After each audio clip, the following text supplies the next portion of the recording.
Bula, and welcome to the Once Upon an Island podcast, number 2 on the charts, number 1 in your hearts. I'm your host, Wesley, and of course, I am joined by my cheerful co-host, Rebekah. And today we're talking about Survivor 50, the premiere episode, the 3-hour bombshell. I gotta say, Rebekah, straight up, what a great episode. Oh, Wesley, I am so excited. Like, I'm like literally trying not to explode right now. Like, I feel like there's so much to talk about. We'll get into it. But the old Survivor, it seems like the old Survivor is back in so many ways. And it's the casting. It's the casting. Right. It's also, I do think that they heard the fans and maybe some of the backlash about certain things that they were promoting before this show, before the season. And I feel like they actually listened to us and they toned it down as much as they could, post filming. And I don't know, I'm so excited for this season. I had such a good time watching the premiere, and there's a lot to talk through, but we'll get into it. Yeah, because there's still a bunch of nonsense, but the nonsense is over. For once, the nonsense is overshadowed by the cast, and that just shows you what the strength of a good cast can do. And I mean, I thoroughly enjoyed it. The episode ended, and for the first time, I think since, I want to say Survivor 47, maybe it was 46, I was like, dang, I can't wait for the next episode. I wish I could watch it right now. Like, usually I'm like, okay, I can wait till the next week. But, and there, I'm not saying 47 was like that all the way through, but there was like a couple weeks 47. I'm like, dang, I'm looking for the next episode now, Yeah. But I definitely didn't think that during 48 or 49, like, bleh seasons. Yeah. But 50, man, I'm ready. I wish I could just binge the season, if that makes sense. Like you can't when it's done. Absolutely.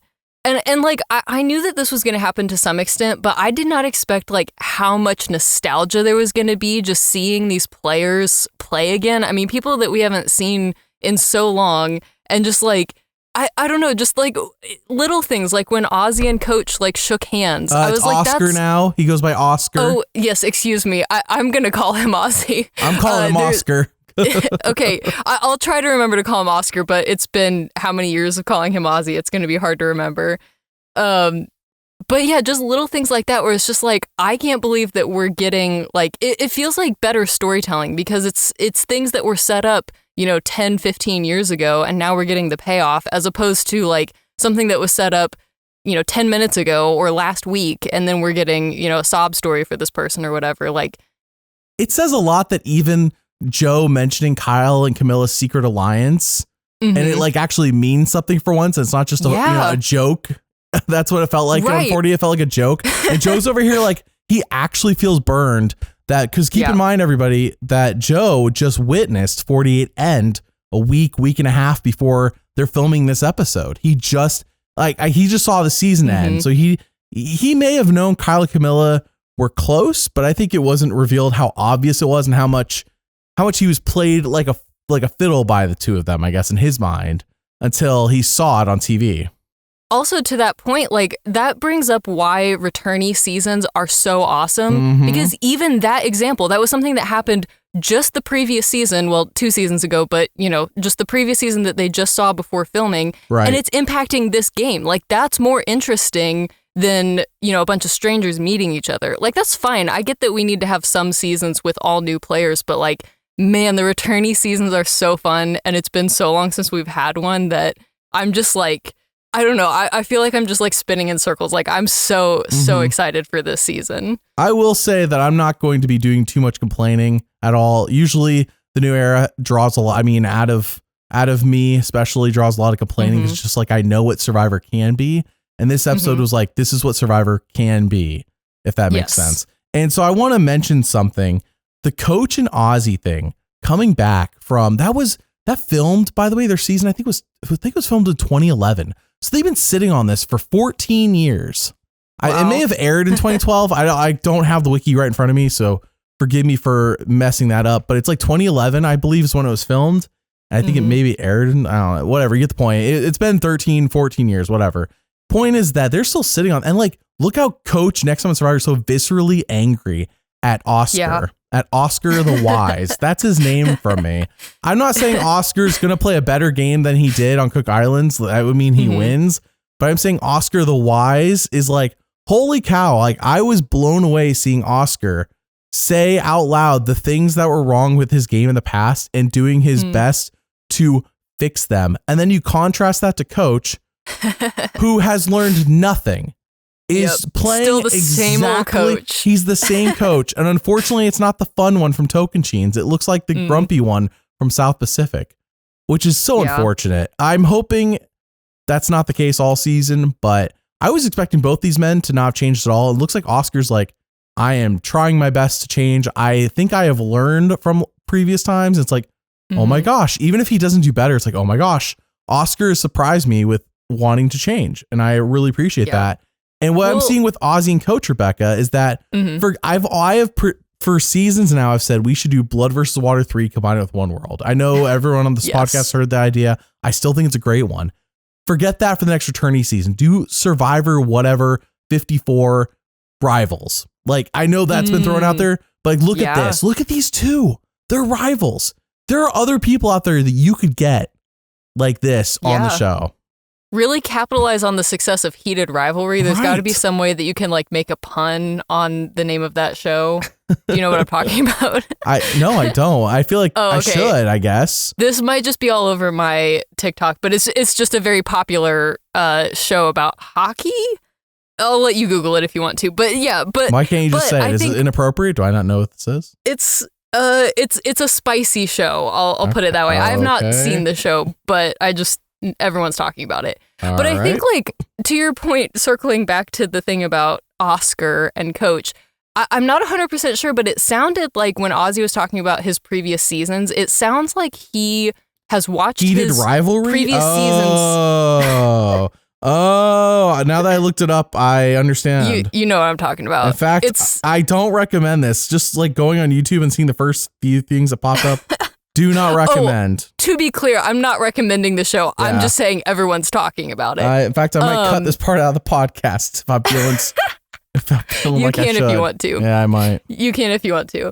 But circling back to your point about Oscar and Coach, or Ozzy and Coach, I wasn't 100% sure, but based on the way that Ozzy was talking about his previous seasons, it sounded like he watched his previous seasons like right before going out and filming 50. Like, I don't know how, like, what the time frame was, but it sounded fresh in his mind. Like, being older and wiser, now looking back on the previous version of himself, the younger version, and really, like you said, learning, like, okay, this is the way I was coming across now that I'm older and I have more life experience, like being able to reflect on that. So I think that's really cool. And I don't know if Coach did that. Seems like maybe not, but I think that's the type of thing, like, for a returnee season, like, that's such a good, I don't know, hack. Like, it's just a smart thing to do. Like, go rewatch your previous seasons, see how you came across, and then do what you got to do to change that, I hate to say this because I don't want to sound like I have any effect in this way, but I do think that if you can watch a video or videos by other people who analyze your game, I know I did that for Ozzy and Coach.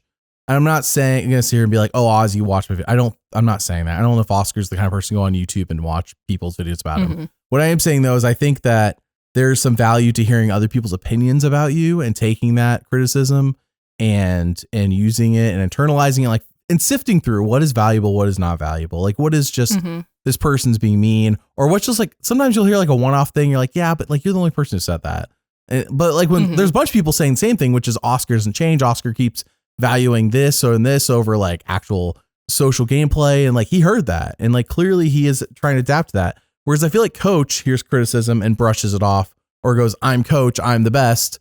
And people screwed me. I didn't screw up. People screwed me. Like, y'all are just haters, eat my shorts, that sort of thing. Yeah. And so I think Oscar is showing growth. I can't believe I was not expecting to say that. Whereas Coach is showing that he has not grown, which is unfortunate. I kind of wish, but at the same time, though, it is fortunate for our entertainment because seeing Coach get livid at the next time he sees Oscar, it's going to be gold. This is good stuff. I like this. Yeah. This is great TV. Yeah. Right. I want to see people mad at each other over things that happened on the show Survivor, not because of things that happen outside Survivor or things that go beyond Survivor. For example, the prime example is the Dan Spilo thing. Like, that's beyond Survivor. That's like the most prime example. Like, I don't want to see that, but I do want to see people get mad at each other because of Survivor, because of what's like, that's the good stuff. So give me more of that, please. And there's also something that's more like, I don't know, entertaining, I guess, about a rivalry or just like tea that is 15 years old. Rather than like, again, you know, if this is a feud that's been going on for 15 years, like that's so much more interesting than, again, someone that I met on Tuesday and now we're arguing over whatever, you know? So yeah, again, everyone knows this, but returnee seasons are just so superior. And I'm excited that, we got one for season 50. But returnee seasons need newbie seasons to build off of. Like without newbie seasons, it's just, there is such a thing as too many returnee seasons. And it's been so long. It's just been so long. And so I hope that they do another one. I don't think it's realistic for them to do one next spring. They seem to always want to do them during springtime, with the exception of 31. They always seem to do them during the even numbered seasons, is what I'm saying. So I'm hoping if it's not 52, which I don't think it would be, 54, like let's do this again. Let's get people who should have been here. If you could like forget the production schedule, like what do you think is the ideal ratio of newbie seasons to returnee seasons? Because I agree, all of one is not going to work. Personally, I think that if it didn't matter when, whether it was a fall season or spring season, I think it should always be every 5 seasons. But I understand that that's not how they do things generally. So I would be okay with this if it's every, I know it sounds like a long time, every 6th season, but that's only if you're doing all returnees. Yeah, sure. Like no half returnees. If you're going to do a half returnees, that could be any time. If you want to do like 4 people come back, Edge of Extinction style, like anytime, you don't have to wait 6. Like there could be stuff in between the 6 seasons. But I'm saying every 6 seasons should be a full blown returnee. Every 5 seasons would be great, just because it ends up being 60, for example, but I don't know. Like eventually Jeff's going to retire, right? Eventually. Sure. Dude's almost 70. Just because Jeff retires doesn't necessarily mean Survivor no, has to I don't stop, mean but that. it won't be the same. Like it won't be the same without him. Right. I'm sure he'll still have a big say in the show. So so something else I want to throw out there, because I had been talking about this for quite a few seasons, and I know it's been talked about, but it just never happened because, frankly, I was waiting for the right time. So the right time has occurred. This is our 12th season podcasting. Finally, I hired a human. I want to clear that up right out the gate because, with how much stuff I see online, I hired a human to design a shirt for this podcast. This is a limited edition shirt that you can get right now. I will put a link in the description. It's on bonfire.com. It says number 2 on the charts, number 1 in your hearts. You can see it right here on screen. Classic. It is being shipped to myself, Rebekah, Masson, and Mary. So as soon as we get ours, we will show you what it looks like on our physical beings. T-shirts, crew necks, hoodies, and yes, there are T-shirts for larger people. It's under Max Heavyweight Tee, I think is what it's called. Because I know, as a guy who straddles the line between a regular shirt and a larger shirt, I understand the struggle sometimes. Yeah, I love this design, honestly. Like, I don't know, I love a good cozy hoodie. You know what I mean? Like, I don't know. Yeah, I love them. So yeah, I'm excited to see these and see what they look like in person. But I really like the design of the logo. And I am open to, if there's other sorts of shirts, or I can put the design on other types of clothing. So if you have a suggestion, you're like, if you did put on this type of clothing, I would buy this. I'm open to that. Just let me know, because I picked T-shirt, hoodie, crew neck, because I'm like, well, this is like a good standard. These are things I would buy, but I wasn't sure. Do I want to put like 20 options? Is that too many? You know, I don't want to overwhelm people. So anyways, this limited edition, I'm only doing this through 50. Once 50 is done, we're not selling these anymore. This is a one-time deal. So anyways, if you want to support the podcast, if you want to get a limited edition shirt, hoodie, crew neck, now's your chance. It's only going to be through 50. All right, let's move on to another huge thing, because man, this really blew up. We've been doing the Survivor Fantasy League since season 46. But holy cow, has it really taken off? I mean, I had to make twice the number of groups I normally do. Each group holds like 50 people. We're up to 6 groups. And I want to be clear, you can join today. It is not too late. It is literally not too late. I would say it's too late after week 3. The league just started. Like you've and especially with nothing. So many players this season. I mean, there's still, I didn't know who to like vote for in terms of like first getting voted out. I think I just put it on like the winners. So I guess, Same. Yeah. But yeah, it's definitely not too late, I don't think. How it works is you join our Patreon. You do have to be a paid member to do so. You join a group. You put 2 people on your tribe. You draft 2 people to your tribe. You pick a winner pick. Your winner pick can be somebody who's not on your tribe, on your group. For example, my tribe is Rizgod and Jonathan. You got the Rizgod on your tribe? The Rizgod, baby. Let's go. The Rizgod. Jonathan, I'm not sure. I feel conflicted because I know he's going to do really well for me in the pre-merge, but I feel like once we get post-merge, is this like an Oscar situation? Is he going to get sniped right away? That's my concern with Jonathan. So that's mine. And I did actually pick Rizgod as my winner pick. He was my number 1 on my draft board. So I got my number 1 draft pick. Who did you get on your team, Rebekah? I think I also got my number 1 draft pick because I got Genevieve and Emily. You got Bobavive? I am thrilled. I got Bobavive. I'll be honest, she is not my winner pick because my winner pick is Cirie, at least for the moment. I think the biggest reason, because I went back and forth with this after we recorded the podcast for the tribe breakdown. By tribe rankings, yeah. I want Genevieve to win so bad. I just feel like she was not in the initial trailer for this season that they released, and I don't think that they would omit the winner from that trailer. So for that reason alone, I don't feel good about having her as my winner pick. But man, I hope she does well this season because I'm very excited to have her on my tribe. I think she'll at least make it far in the game. So yeah, I'm excited. I'm very pleased with this tribe that I have. Well, okay, if you're in the league, comment below what your team is. I'm super curious to see what teams everybody got, what combination of players everybody got. But if you want to join the league, it's not too late. How it works is whoever gets the highest number of points, whoever has the highest number of points at the end of the season gets to pick any story video for me to make from Survivor, The Traders, or The Amazing Race. You do have your options. If there's another show you want to do, we'll talk about it. Send me a message on Patreon. We'll talk about it because there's some shows sure, I can do that. There's other shows where it's I haven't even seen this show. Some shows I do watch other shows, obviously outside of those 3. It's just those are only 3 shows I cover on this channel. You don't just watch Survivor all day, every day? No, I don't. Oh my goodness. I do watch it 5 days a week for my job, but I'm not. Yeah, I'm not sitting around watching that all the time. I'll watch other things. So I'm saying I'm open to it. It just has to be a show I also have watched, even if I have not covered on the show on the channel. So, all right, that's it for the Fantasy League. Let's move on to actually talking through the whole episode. There's a lot of episode to talk about.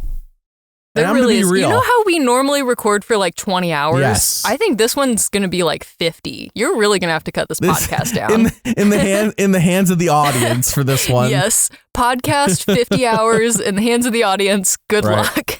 Right. If there's anything we talk about during the podcast where I say, go check it out, I always put a link in the description. Just want to throw that out there. So, all right, let's so they do a nostalgic recap. By the way, I want to throw this out there because we all saw that trailer at the end of 49. We're like, that trailer was just about celebrities. And we all were but I want to point out that they pivoted so hard. They really did. And I'm so grateful. They pivoted so hard. All of a sudden there's a nostalgic trailer for Survivor 50 and the trailer that should have been the first time. And all this other stuff they've been doing. It's I'm going to throw this out there. This could be a Survivor 41, 42 situation. And what I mean by that is they filmed 41 and 42 back to back and they went so boldly into 41. Thinking people are going to love this. They're going to love what we're doing. And all anyone said was, holy cow, this season sucks. And I know people in retrospect are I like the season. The overwhelming majority when the season aired was vocally saying in every corner of the internet, this sucks. We do not like this. And the season was just trashed all the time. So when 42 came around, all of a sudden all that boldness went away. And all of a sudden they edited it to the best of their ability to be what people were wanting. Now, it still wasn't a great season. It still had some of the nonsense of 41 that we didn't like. But I want to point out that, wow, what a pivot they did. And I feel thankfully, thankfully they did put out that trailer at the end of 49 because I bet there was some pivoting. I'm not saying there was a ton, but I bet you there's some pivoting done in the edit, in the approach to this season in terms of what there's only so much they can do. Mr. Beast is still going to show up on the island. Zach Brown's still going to show up on the island. The Billie Eilish Boomerang Idol is still going to be talked about by Devens, by the way, which wasn't in the episode tonight. And I was like, wait, Devens finds out about what is going to happen? You know what I mean? Is Oscar going to tell him? Yeah. I don't know. Yeah. Well, and I just want to say, because I know that, we were saying earlier, we can tend to be kind of critical of Survivor production, and it can be frustrating when it feels like, we and other people in the Survivor community have been saying certain things for so long, and it feels like we're not being listened to. Like, a big example would be like journeys. That seems like something that like most people don't care for, and we've talked about a lot, but they keep doing them every season. So like that can be frustrating, but I do really appreciate that. Like, I feel like with this season, they're leaning into the in the hands of the fans, which I was worried they weren't going to do. Oh, like same. I was worried they weren't going to commit. But like you're saying, like all the backlash that, everyone was so upset by all the celebrities in that trailer that was initially released. And I feel like they're listening to us. And I'm so like grateful that they're doing that. And because, again, the Billie Eilish Boomerang Idol, that was going to be in this episode. It's a cool idol. I like the function of it. The idol is cool, yes. We'll talk about that, but it is cool. We'll get to it. But I appreciated that. I think they only said Billie Eilish's name like 3 or 4 times. And that's pretty good. Okay, sure. Like, fine, you can say her name, but it doesn't really like distract me too much from the coolness of the idol, if that makes sense. So, yeah, very, very much appreciate that they're listening to us. And it seems like they are toning down some of the stuff that, people were complaining about after that initial trailer. All that to say is that Survivor gave themselves another opportunity to talk about the past. And because they did, they had to drag the person's name through the mud the most that they always want to do. It was going to happen. I mean, Cirie's on this season. Gave away immunity to Natalie.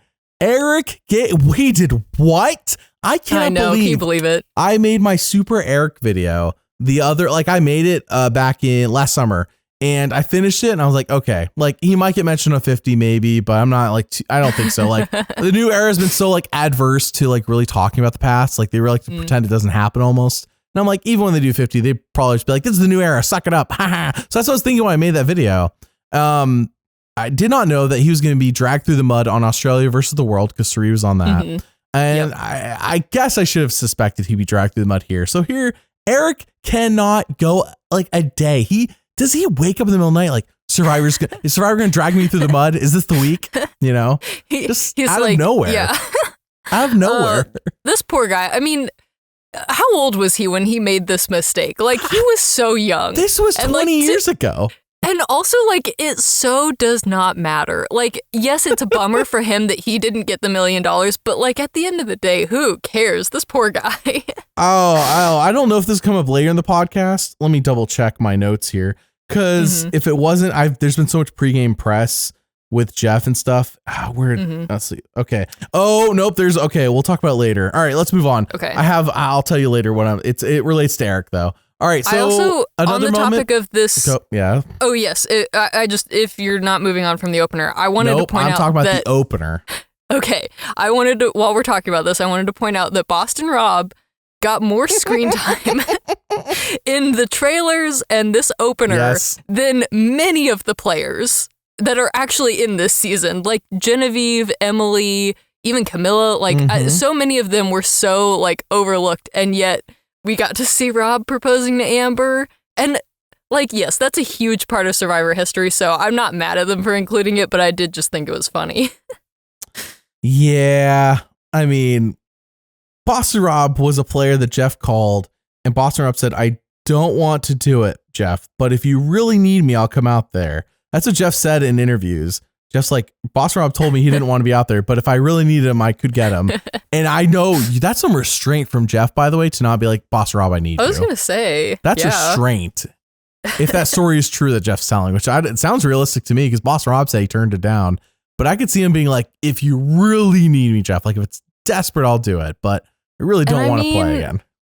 Like, I guess I have no idea. And I don't think this is going to happen, but like, Boston Rob would be the only quote unquote celebrity cameo that I would be okay with in a show like this. Oh. So like maybe we get a situation like that where he just shows up for an episode and is like, offers a reward or something. Like I would be down for a little cameo from him. That's the celebrities that should have been in this. It should have been the Tony Vlachos, Boomerang Idol. That's what it should have been. Yeah, absolutely. Oh, look, Boston Rob showed up, or Rupert showed up with the reward, a fish. Like, that's the kind of cameos that we all would have like had our minds blown. Oh, no. I mean, with Tony, they could have gotten something with his like spy shack. They could have worked that in somehow. Right. To be an advantage. Boston Rob would be the one on the, Boston Rob would be the one doing the Mr. Beast briefcase. Boston Rob would be like, hey guys, I have a deal to make with you guys. The Rob father. Yeah. It's me, the Rob father. Yeah, that's like that. I have a deal you can't refuse. I got a deal you can't refuse. Literally, because Jeff says you can't. Yeah. Yeah, so that's the kind of cameos that should have been done. But anyways, moving on. Liz says I'm PO'd, and they zoom in on the burger, Rebekah. They zoom in on the Applebee's burger. Yeah. That was some vicious editing right there, and I am here for it. Compliments to Jeff actually not just standing on the sand on the edge of extinction like he's done for every season in the new era, I believe. Yeah, maybe he's been on a boat or something, like the big barge one when they do a couple seasons with that. He actually stood on top of, and I know the man's almost 70, but he used to do it all the time where they put him on a helicopter and drop. He actually was standing on top of like a little like a mountain, hill, whatever you want to call it, and saying. He didn't say 39 days, 20, people or whatever, like 26 days. He did it. He did the thing. It's like, finally. Oh, yeah, that was epic. Yeah. So much of this first episode was just so epic. Such cinema, as the Rizgod would say. I got a big question to ask you, Rebekah. Yeah? First confessional we get of this season is from Stephanie. I believe I'm counting this as the first confessional because we actually see her sitting down talking to us at the camera. And she says, maybe this time she'll win. Is this a winner quote? Is this their like, hey, we're being super obvious about it up front and you'll forget about it later on? I just can't buy from Stephanie. I don't think so. I think they chose Stephanie because she is, in my opinion, one of the least likely people to win. Yeah. I don't know. I also I don't want to get into this too much, but there's been a lot of drama with her recently, and I just don't like her. Some of the things that she's been doing and saying have been kind of problematic. And so there's definitely a big part of me that is like, man, if Stephanie wins this season, that is going to put a huge damper on my enthusiasm for it. But honestly, I just don't think it's going to happen. I can't picture that happening personally. I don't know about the stuff. I know there's Stephanie Eliza drama. I don't know enough. I don't know anything really about it beyond that. It's between those two, and they've been pretty public about it. So I will be diving into that for the Survivor 50 Secrets video.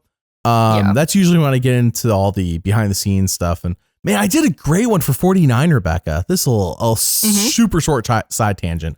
I did great. I mean, rabbit trail on this podcast. A really great one for 49. I don't say it lightly because 49 was chock full of. It's the behind the scenes way more interesting. And 2 days after it goes public. And by the way, it had been on YouTube way prior to that. So the YouTube had plenty of time. 2 days after it goes public, they strike it. They knock it down. It gets taken down. Oh my goodness. And I'm like, holy crap. And all the momentum it had built up just got sniped like that. So if you haven't seen it, I highly recommend it. I re-uploaded it an hour after it got hit. I'm like, oh my gosh, it was doing so well. And then it hasn't done anything. It lost all the good numbers, all the momentum it had. It's called What Are the Secrets of Survivor 49? If you haven't seen it, it's a good one. A lot of good stuff in there. I cannot believe it got sniped so quick. And I'm like, oh my gosh. All right. So Stephanie says maybe this time she'll win. We'll find out. Tomorrow, Madison and I are going to do our winner analysis. Tomorrow, Madison and I will be ranking our top 10. We're not going to rank all 22 players off the game. Oh, that's good. We're doing our top 10. But so many people on this season. It's crazy. Starting week 2, we'll rank everybody. But week 1, I always try to keep it a little lighter. And we're doing 10 instead of our usual 6 because we actually know who the cast is. So, all right. So right away, Jeff is dropping. He's doing his fake outs. He's like, fans picked you will get rice. I thought that's what he was saying. And he says, actually, you're not getting rice. Ha ha ha. Yeah. And it was 53% of people versus 47. So he's giving us percentages. Keep that in mind, everybody. Every time we get a reveal of what something has been picked, we get a percentage associated with it. So apparently 53% of fans picked that they will not get rice. I get why people pick that. I did not pick that. I picked that I wanted them to get rice. But what'd you pick, Rebekah? I don't even remember I picked that I wanted them to have rice. Yeah. Okay. I mean, I think, this season definitely delivered on this. But to me, the most interesting part of Survivor, just watching it from my couch, is the interpersonal conversations that happen. and also, set against the backdrop of this epic adventure, of course. But like, to me, giving them rice gives them more time to sit at camp and to have conversations and to develop interpersonal relationships and conflicts. And that just makes for better TV, in my opinion. Yeah. So agreed. I voted for rice, but I didn't have to worry about that, though. We've already gotten quite a bit of entertainment, which we'll get to, but yeah. Fans also decided they won't get supplies. It was 60% voted that for them not to get it, which means that was the closer vote was on the rice. I don't think the supplies, I probably voted for them to get them. I don't really care, honestly, about whether that they one's have less consequential. I guess it's weird to have rice and not have the supplies to make the rice, but we just saw Christian in this episode make fire without supplies. So at the end of the day, it is up to your own ingenuity and skill on whether you have fire or not. But rice, and I'll wait till we get to it, but I want grow that yourself.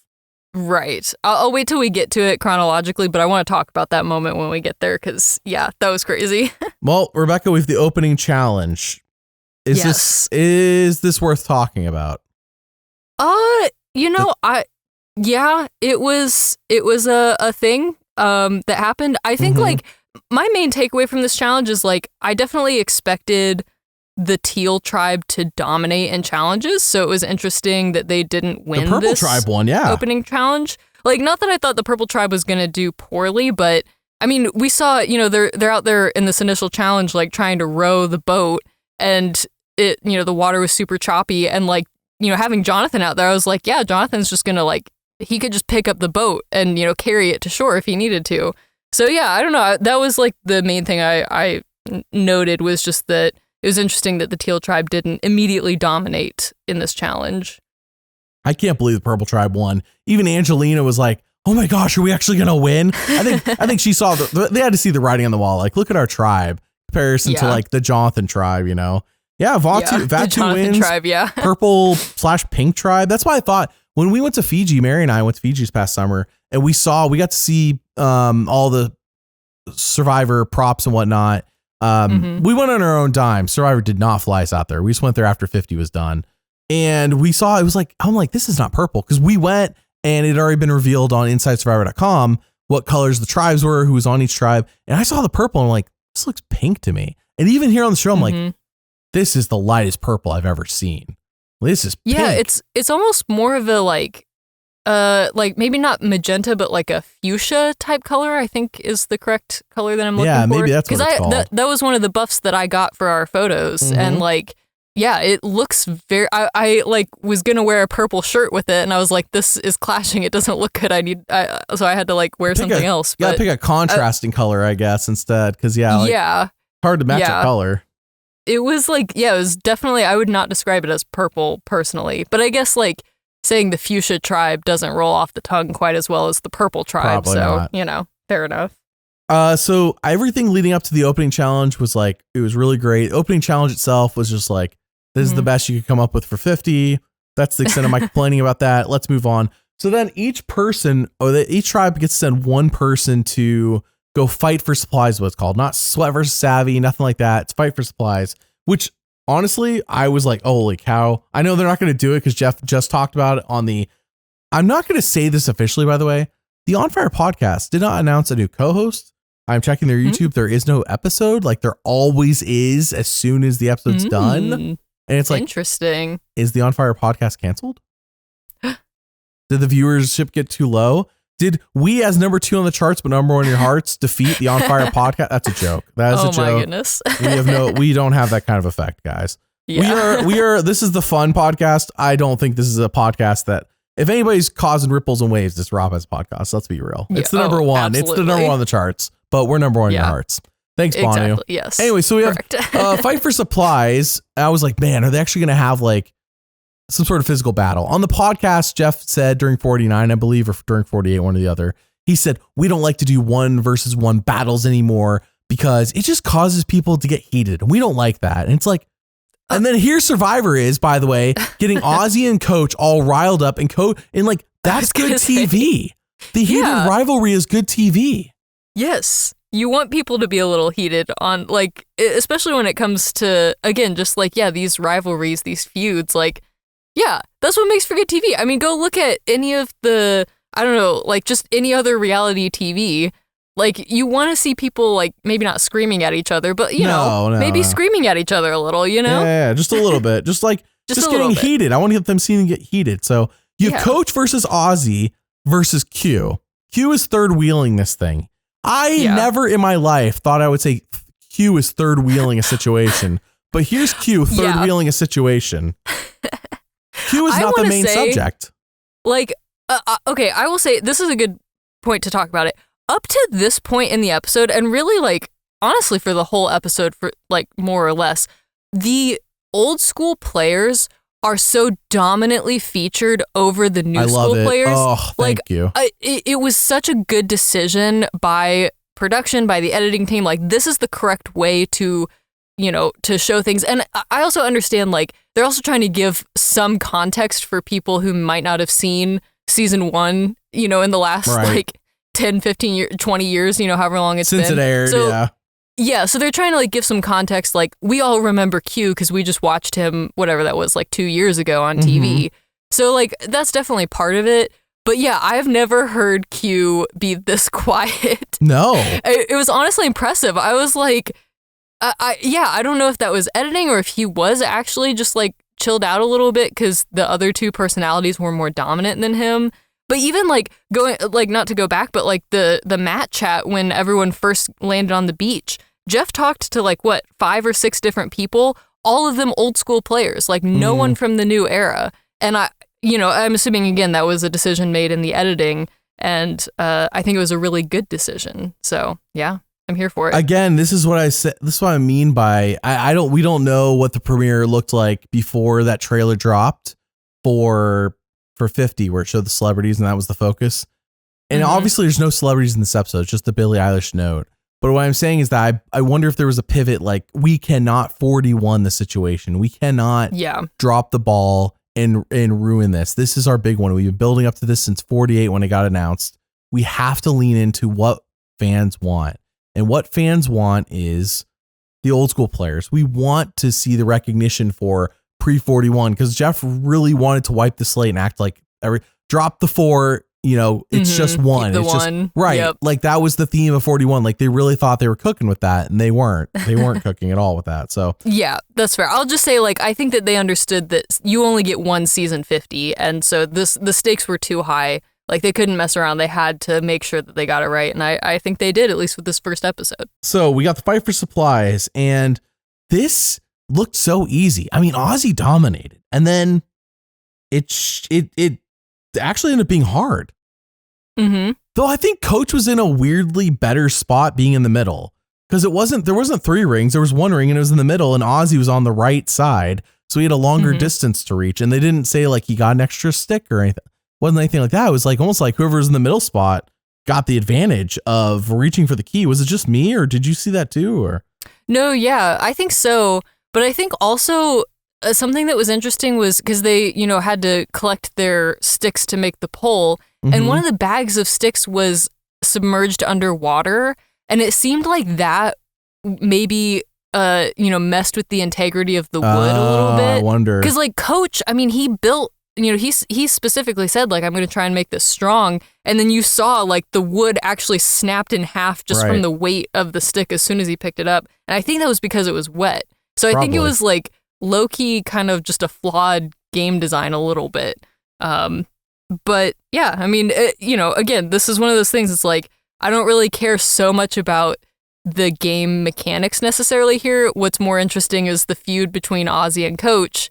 And when Ozzy is like, all right, guys, let's whatever, play this chivalrously or whatever. And, like, whoever knocks it off, like, you can just have it. You know, I'm not going to, like, fight you for it, right? And then Coach is like, I'm going to keep my mouth shut. I'm not going to agree to that. And then as soon as Ozzy knocked it off the pole, Coach swept in and he's like, all right, that's my key. And Ozzy was, like, so mad about it, which I understand, but it's also like, I don't know, Coach didn't agree. But again, that's what makes for good TV. Like, that's why I'm here, is I want to see this interpersonal drama, you know, so I'm here for it. Yes, I didn't even think about the fact the sticks were underwater, Rebekah. That's a good observation. I did not notice that. So that could have been why, because I'm like, Ozzy definitely made it super long when he did it really quick, and it didn't look, and it held together through all of his throwing and everything. It wasn't like he made it and it fell apart on him. He, like, what we saw was he just couldn't reach it because it was too far away, which made me think the person in the middle has the best advantage. But Ozzy ended up knocking it off, from what I could tell from what they showed on the show. And then as we saw, Coach stole it, which was, to be fair, led up to with the confessionals. But I was like, oh, come on, Coach. But he did. And guess what? It's only adding to the rivalry. So I'm all for it. Yeah. Yep. It's such a classic Coach move too, to like be a little shady and then get mad when people like throw his honor into question. Call out my honor.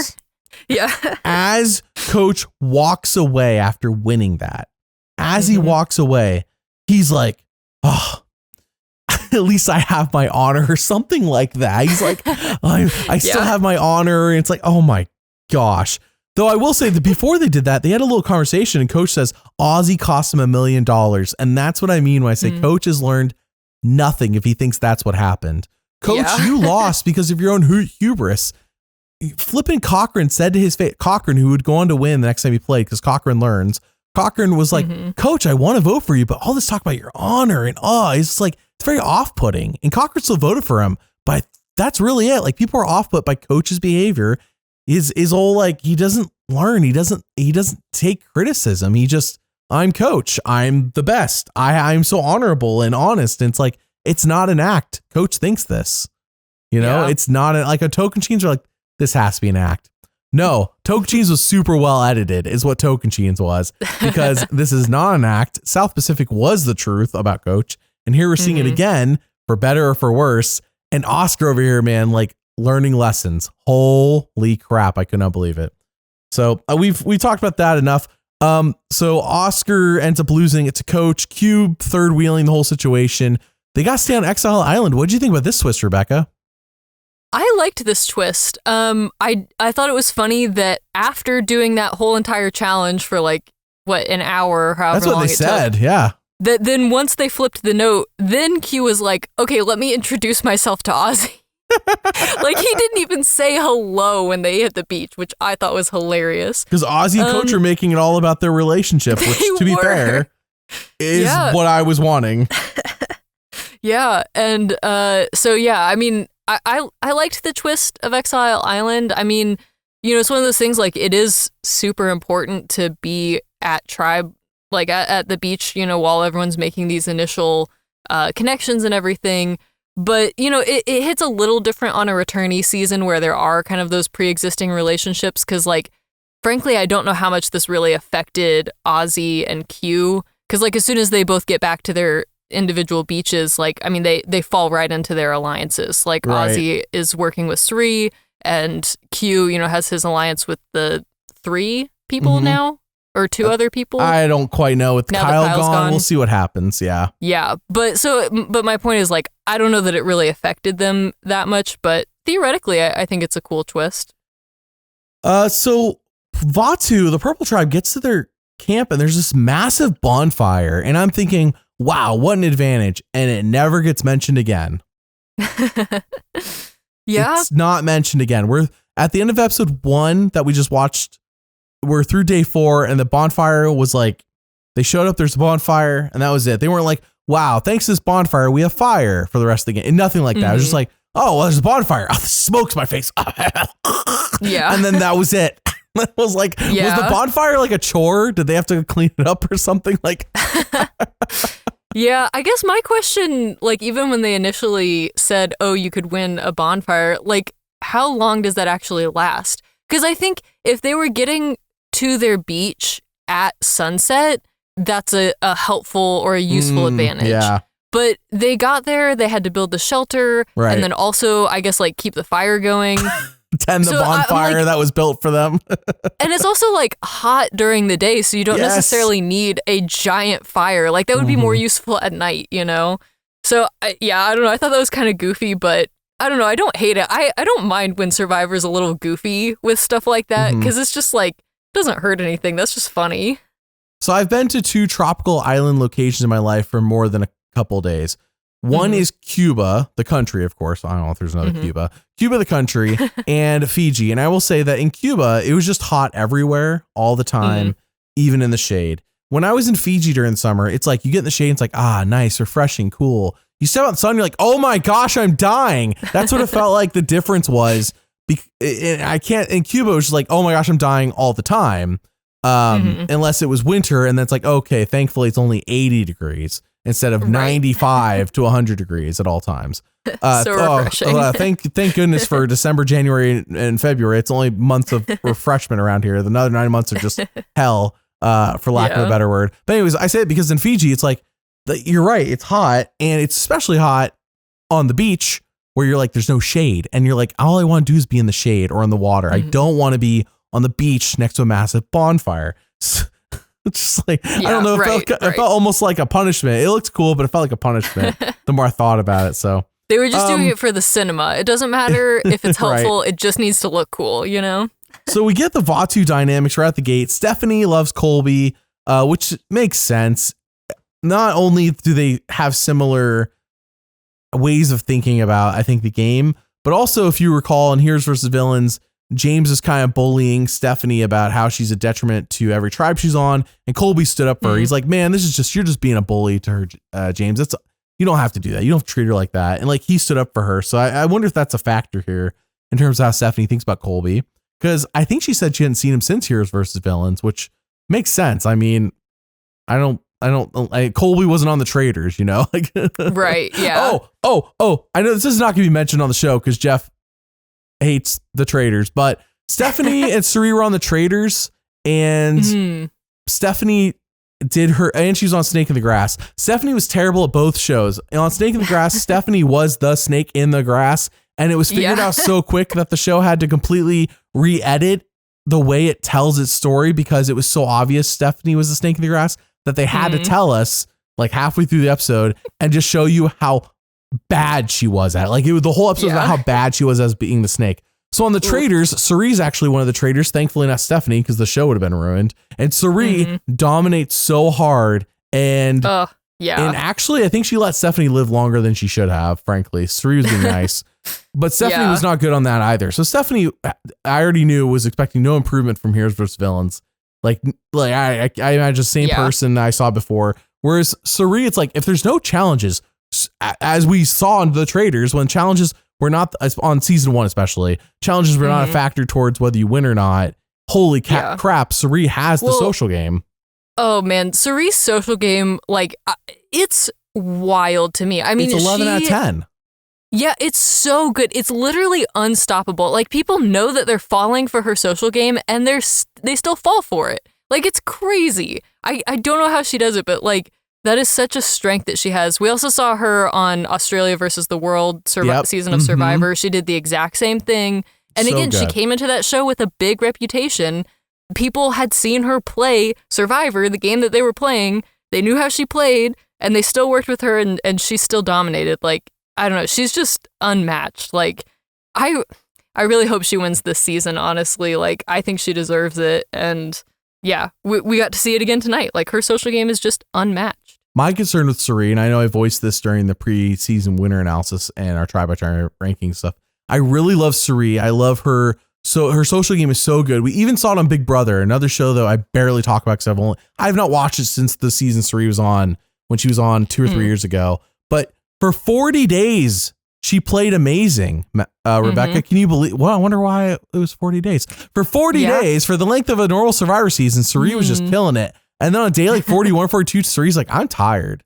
Can I go? Yeah. And that's like, what, a third of the way through their season? It was a 100-day season, that one. Okay. And Cirie was like, oh, shoot, the jury's coming up. The jury is coming up. The jury hadn't even started yet.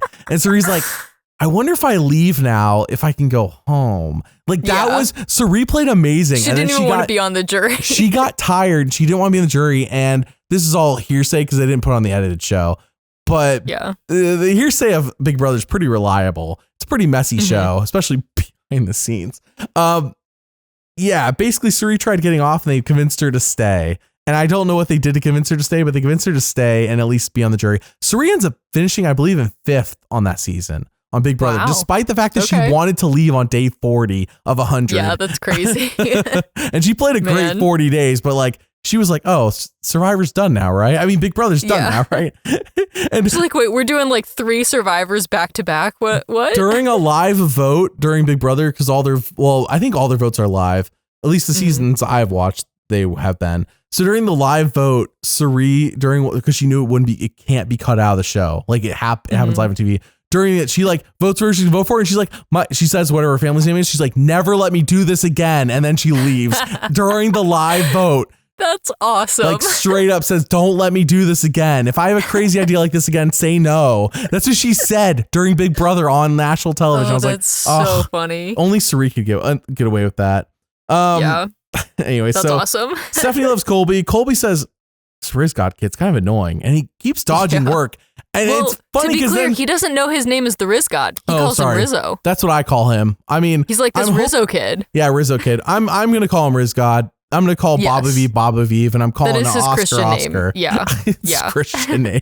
Rizgod is his Christian name. Yeah. We're not gonna get into that. Anyways, it's a whole rabbit trail to go down. What I was gonna say is, anyway, so Rizzo, whatever, is annoying Colby. Colby's like, he keeps dodging work. He doesn't want to work. And Colby's like, he's the same age I was on Australian Outback.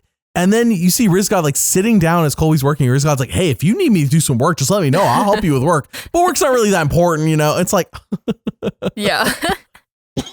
It's like, I appreciate the sentiment, but it was kind of interesting. And I'm not surprised to see Rizgod try and play this way, but like basically trying to be like, okay, I'm going to tell these old school players what modern Survivor is like. I'm going to coach them. I'm going to hold their hands, not coach, but, I'm going to like hold their hands, kind of teach them how to, play this new game because it's changed so much since they've played.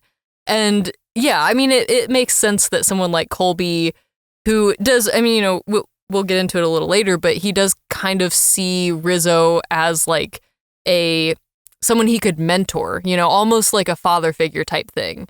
And so I think, yeah, like if someone comes up to you and is like, oh, you don't know how we play Survivor now, like, let me explain it to you. Like, I could see how that would be a little off-putting. And so, I don't know. I think the Rizgod's going to get himself into some trouble with, being a little bit too, I don't know if overbearing is the right word because that sounds harsh, but like, I think that a lot of the old school players will see him as a little overbearing, but hopefully, I mean, it didn't get him in too much trouble tonight. I think if he can listen to Colby and it seems like he's open to being mentored, I think that could be a really fun dynamic. And I hope we get to see that play out for a while this season. RIZGOD, baby. All right. D says she will be even more cutthroat this time. I would say D wasn't cutthroat enough on 45. If she can be more cutthroat, take it to the max, D. That's what I want to see. Yeah, like, I think 45 was too tame, too much. That's what I think. I think when their villain is a winner is a villain. They tame him down. Like Savannah was a villain winner that they tamed into an anti-hero through, in my opinion, manipulative editing techniques. And by that I mean when they presented things and how they presented things to really make you want to like her, which I appreciate. But Savannah was a villain a lot of the time. Yeah. D was a villain a lot of the time. She was. Well, and I think there's 2 things that come to mind when you say this. First of all, I think that Savannah and D are very similar character types in the new era. Like there's a lot of parallels between the way that they were presented on their seasons. But the other thing is that I feel like Savannah, they're letting her be a little bit more villainous maybe this season because she pales in comparison to some of the old school players. Are you saying like, Savannah or D? Because I'm talking about D. Oh, okay. Because, well, I know, but I'm making a comparison. Like, so yes, we're hearing D in this confessional that you're talking about, where she's saying like, I'm going to be more cutthroat than ever. But I mean, later we hear Savannah say like something about like, I'm going to be playing with people and like, I want to vote them out. Like, I'm going to be cutthroat. These might be people that I hate. Like, and I'm like, why do you hate these people? Like, you don't know anybody here. You're playing Survivor. Like, so it's just, my point is like, we're hearing her be a little bit more cutthroat while we're hearing D say that she's going to be more cutthroat, if that makes sense. But I think there's a lot of parallels between the 2 of them. And it's kind of interesting that they cast both of them on this season. Yeah. Like 2 winners, 2 very similar winners from, recent seasons. And I don't know, like, yeah, I just worry that I think Dee is going to pale in comparison to Savannah in terms of the villain arc. And Savannah is already paling in comparison to the old school player. So it's just like a watered down version of a watered down thing, if that makes sense. Comment below whether you think they should have, well, if they only kept one of them, if they only kept one of them, should they have kept Dee or Savannah? Let me know down in the comments. I'll see what the consensus is on that. But I want to throw out there that the rumor was that Marianne got cut for Savannah, and I think Marianne would have been an excellent choice. She brings a totally different dynamic. And while she wasn't, I don't remember her being, and it's been a while since I watched 42 all the way through. I don't remember her being super great at strategy, but I remember her being an amazing character. And oh my gosh, I love characters on returning seasons. Like, we need characters. Marianne, great character. You're right. Dee and Savannah kind of fill the same role. I think keep Dee, drop Savannah, bring in Marianne, or in this case, don't cut Marianne for Savannah if that's really what happened. Marianne said that's what happened on Rob as a podcast. I'm inclined to believe her. I feel like she would know. So, yeah. So personally, I'll say Marianne. My two cents, I would have preferred Marianne instead of Dee and keep Savannah. That's fine because too. Again, I think Savannah's a little bit more of a villain than Dee. I don't know. That's my 2 cents. But yeah, I'm curious what people think in the comments, if that's the consensus or not. Well, before it got canceled, the On Fire co-host, I'm over here announcing something. It got canceled. I'm over here unofficially announcing that I'm joking. I really do. You're making it sound like the man made them stop. Like, it's probably just Jeff doesn't want to do it.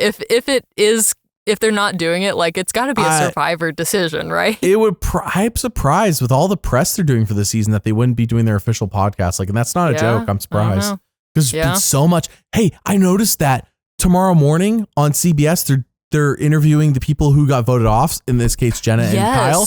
And I want to throw out there, they have not done that. Maybe they've done it for like just the winner. They have not done that on a weekly basis since season 14. I want to throw out there that I wonder if they stopped doing that because season 14 almost got the show canceled. And Jeff went on the record and said, if there's any season that I wish we hadn't aired and we had just thrown away, it was season 14 Fiji. He said that. I'm paraphrasing. Wow. That's what he said. He said, I wish season 14 hadn't even aired. It was so bad. So was it because of what happened on the CBS morning show? No, or just because the show? The season itself was just so bad. And gotcha. The Survivor itself almost got canceled. It wasn't that season alone that almost got them canceled. Comedy. I have a whole video about this. It's on Patreon. You could be a free member or a paid member to watch it. Go check it out. I just posted it today on Wednesday as we're recording this. Nice. So if you want more details on that, I made a whole video about it. So anyways, all right. So let's go over to Mike White. He has abs. I was shocked. I have seen Mike White on 2 seasons of Amazing Race and now flipping Survive. And then what? Mike White is ripped.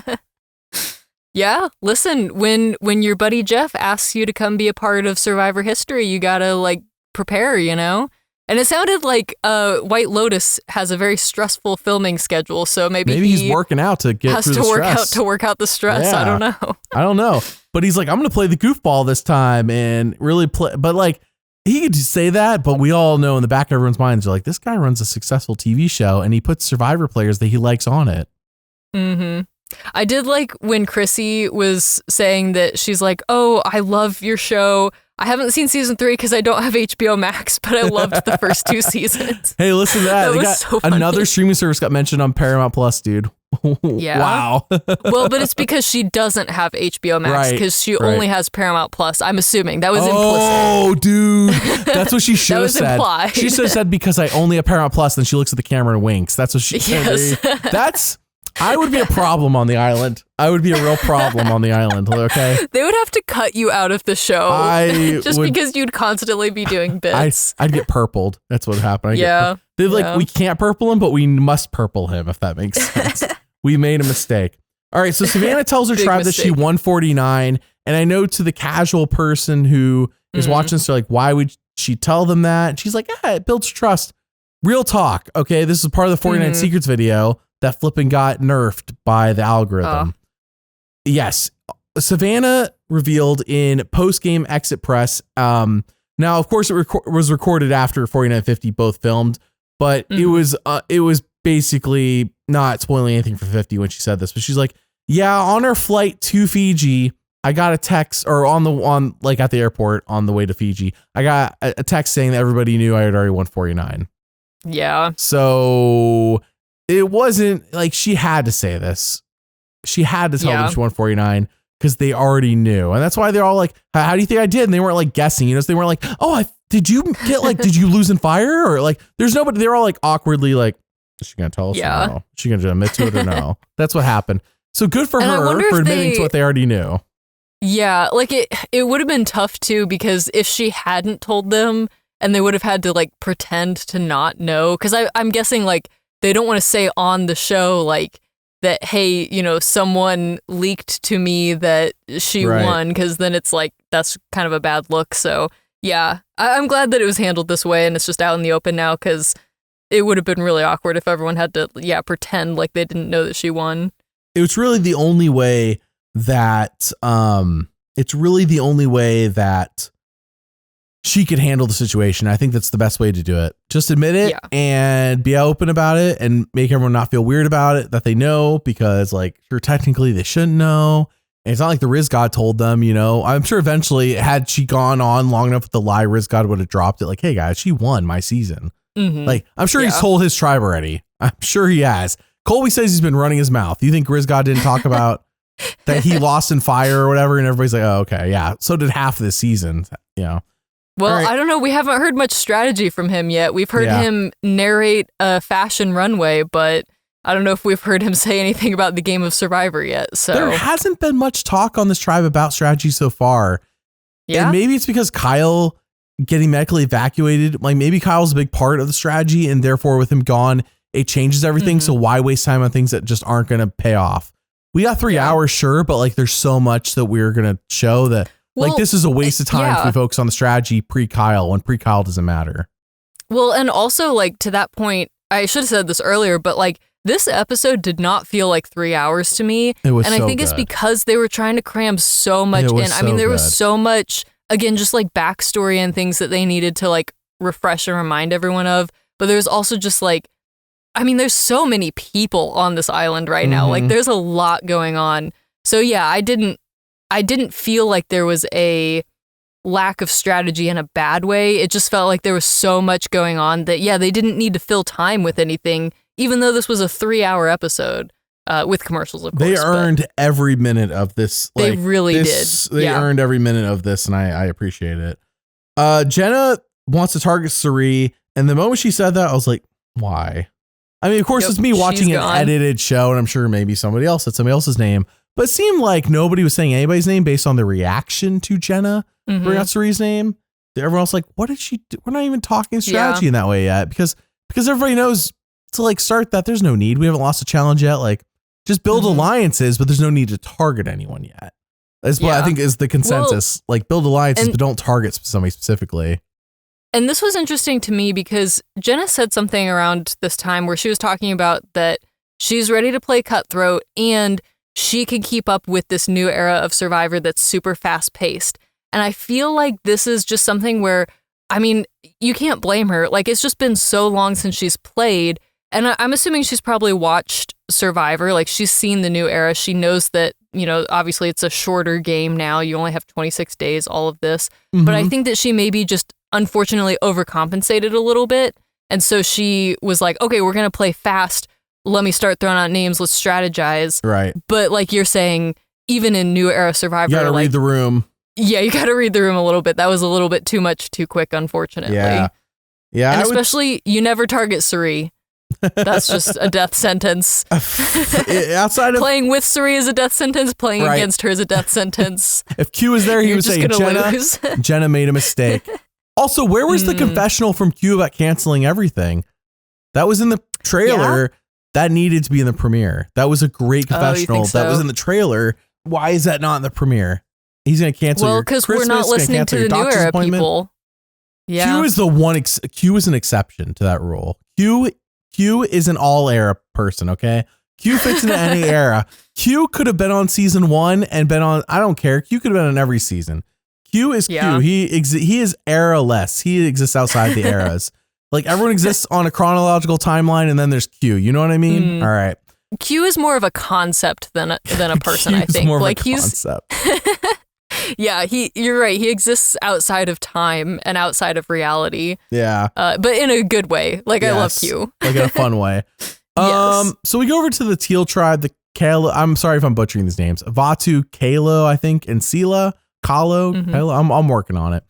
Coach says, I can't help you. I'm so sorry. Coach says, I've had a toe ring, this toe ring since 1988, which I will say, Rebekah, is longer than I've been alive. What about you? Yeah, same. And also, I want to take it back a little further and point out who noticed his toes, his painted toes. Interesting. That was D. Why is she looking at everyone's toes? Is it because she's comparing them to her big toe? Correct. D. I thought that was interesting. D doesn't have toe envy, but she does know she has the biggest toes, and she would hate if somebody's toes were bigger than hers.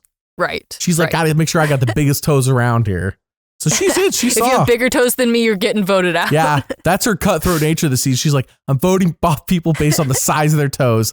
What if that's D's strategy? She's like she's unlocked a new level of strategy. So season 1, Sean was like, I'm gonna vote alphabetically, and like everyone's like, that's so dumb. But then some people are like, maybe this was 4D chess, and like, because everybody at the top of the alphabet was the other tribe, and it's like, Sean's playing 4D chess, Maybe D's 4D chess move is be like, nobody knows what my strategy is, because my strategy is I'm voting off whoever's the biggest toes.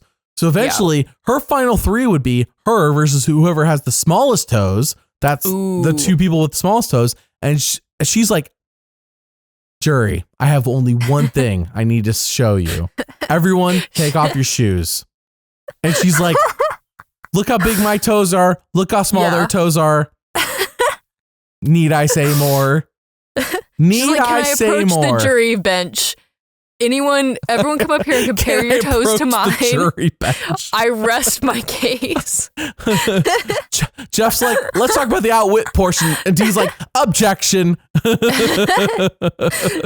Once again, look at my toes. Once again, the toes say it all. And just like camera, you get like a zoom in on her big toes. And she's like, and Coach is like, I can respect that. My toe ring, it wouldn't fit around that big toe. That's a big toe worthy of honor and respect. That's the kind of stuff Coach would be saying. Honestly, he might be into that. Yeah. Yeah. Chrissy wants to vote off. This is I am surprised that it wasn't mentioned for all 3 winners. I guess at the end of the day, though, Kyle was getting medically evacuated. It'd be kind of weird if they were like, let's get off Kyle because he's a winner. So, but that being said, he was in a good spot. He seemed like he was. Yeah. Yeah. I was surprised by that. Kyle was outperforming. Like, he was doing really well, which just shows that Kyle is really good socially. And I was going to say this later, but since we're talking about it right now, I think anyone who gets medically evacuated in this sense, like, it should be brought back. Kyle should be brought back. And I didn't want any winners this season, but I think the way he went out, I'm okay if they do another returnee season. Or like, we brought back Kyle because he got medically evacuated last time. Like a Bruce situation. But not Kyle on a season with all newbies. It has to be Kyle's like a guaranteed spot in the next returnee season if he's physically capable and has the time to do it. You know what they should do? They should do a season of all returnees that's like a second chance type situation like that. All returnees and Katura. And she would just hate all of them. But Katura's returnee then. Well, yes, no, but my point being like everyone else is like a second chance, whereas Katura just, she got voted out like, normally. Like she didn't get medevaced or anything. But I'm saying like, because she just, she would just hate everybody because everyone, just got a free pass coming back to this season. Whereas she played the game until she got voted out. You know what I mean? I don't know. I think there's something here. I'll workshop it and get back to you. Your base is good. Let me build on it. And I think we have a season. Yes. You ready? Please, yes, right. And yes. Yes, and Survivor, Katura at war. It's Katura versus 19 winners. That's good. That's really good. Just a season of winners and Katura. Yeah, you cooked with that. That's really good. Oh, no, wait. Katura is the non-winner on her tribe, and Bruce is the non-winner on his tribe.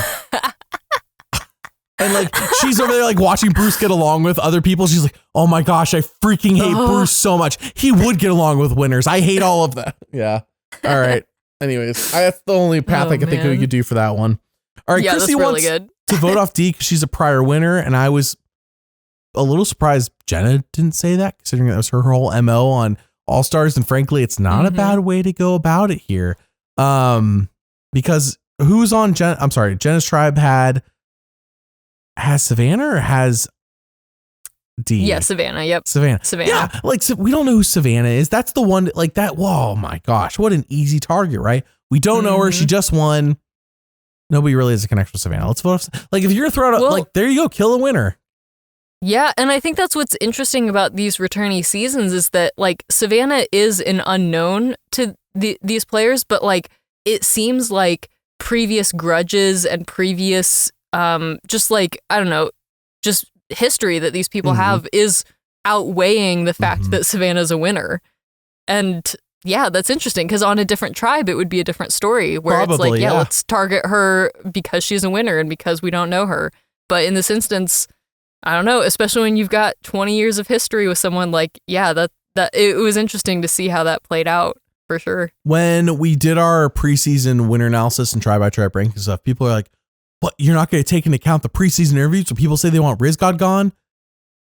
No, I never do. It doesn't ever matter. Like, look at this. Did this episode look like everybody wanted Rizgod gone? No. And look how quickly he turned around Colby. Colby's like, I like Rizgod actually. And he's super cool. And what a goofball. And also, he's my son now. Yes, he's my child. Yes. Oh, yeah, that was so wholesome. Speaking of children, before this episode aired, I was watching Inside Edition, as I unfortunately do before Survivor starts. And on it, they were like, oh my gosh, we got to talk about Survivor somehow. They're like, what about what Richard Hatch has been up to? Well, Richard Hatch, Rebekah, I didn't even know this. And I have done I'm nervous. I have done 50 behind the scenes videos about Survivor, at least 50 at least. And flipping Richard Hatch, turns out he has biological children because he donated his man seed. Oh. And he found out recently and he's like, yeah, I have 7 grandchildren now. Now Richard Hatch is gay. So the only way for him to have children and grandchildren is this way. And he's like, oh yeah, I have like 7 grandchildren now. It's like, wow. What? That's a plot twist. And he's like, and Richard Hatch's like, I still deal with the IRS, by the way. They're still bugging me. Richard Hatch has been out of prison for like 15 years. I was trying to come up with a joke about like his kids trying to find him to like profit off of his millions, but something IRS. I don't know. There's something there. No, it turns out in 2013, they tracked him down. They're like, hey, you're my dad. And yeah. So there you go. Wow, that's crazy. I know, man. I know. I was like, you know, at first I was like, Inside Edition's wasting my time as they always do. No, man, what the heck? I didn't know this. Now, listen, circling back to your blood versus water pitch, I think we've got something here. I think it's been long enough where they could bring Richard Hatch back. They didn't bring him on Winners at War because of the Dan Spilo thing, and they didn't want to like Richard Hatch, Sue Hawk, it's too close. And clearly you saw how Survivor was with 41. Like they were trying to be as avoidant of any issues. Dan Spilo incident, I think caused massive tidal waves behind the scenes in terms of how they approach it. And like, I think that's been a while. Time heals all wounds. Even Richard Hatch going off on how crappy Jeff Probst and Survivor is in 2019, 2020, whatever. Time heals all wounds. If they want to bring back Richard Hatch, they totally could if they want to. I don't know if they want to, but they could. They definitely could. Yeah.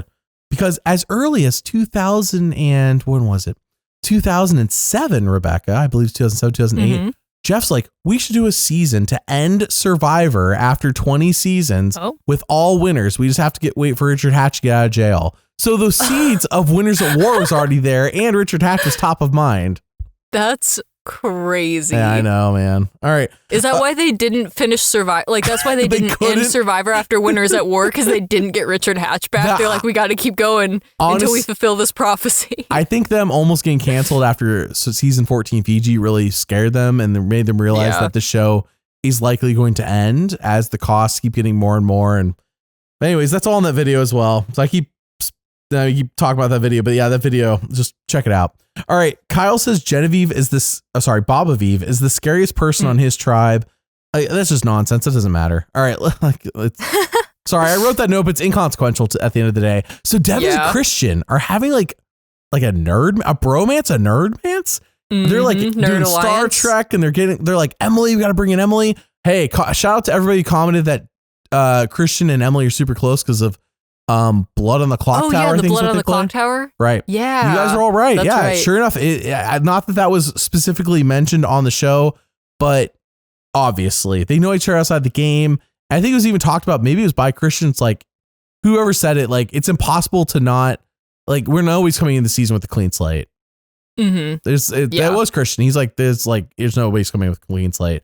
So Devens a Christian man. Like talk about people who Christian had a great season. Devens had a great season in his own way. It was not everybody agrees with that statement. I think it was a good season, and I think Devens carried the season. Christian, if he was on a season like Devens, would have carried the season, but Christian was on such a great season that had so many other people. Point being is that two people who could carry a season by themselves are getting along, and I'm like, oh, thank you. This is what I needed. This whole alliance is just so wholesome, and like, I'm so excited. I don't know. Like, I think that these people will be targeted at some point because they are so good at the game, but I'm going to enjoy this alliance while it lasts. Cause like, yeah, just seeing the two of them, but also the three of them with Emily as well. Like it's just so wholesome and, I don't know. Yeah. It just made me smile. I'm here for it. My top 6 people, Rebekah, coming into this season for winner analysis. Here are the names. I don't remember if this is the exact order. Okay. Rizgod. I think he's actually pretty good after the end of this episode. I'm just here we are. Colby. He's okay. He's in an okay spot. A lot of failure on Colby's part this episode. I like him. Just a lot of failure. Jenna. Oh, that did not work out. Ooh. R.I.P. Tiffany, barely in the episode. Yeah. Who's my number 5? Rizgod, Colby, Jenna, Tiffany, Aubrey. That was my next note. It's about Aubrey. Aubrey, barely in the episode. And my number 6 is Cirie, who's being targeted. Though I will say on the note of Cirie, is that things went in her favor. My issue with Cirie winning is that who's going to let her in the final 3?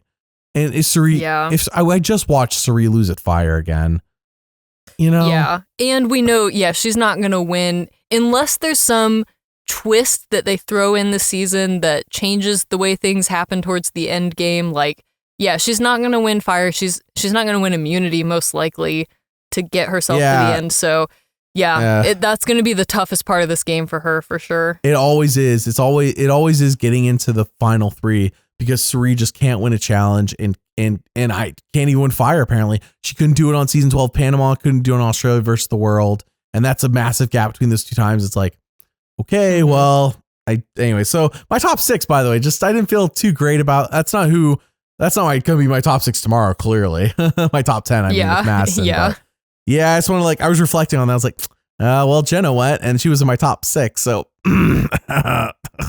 awkward. And here's Aubrey with her one moment of the whole, episode.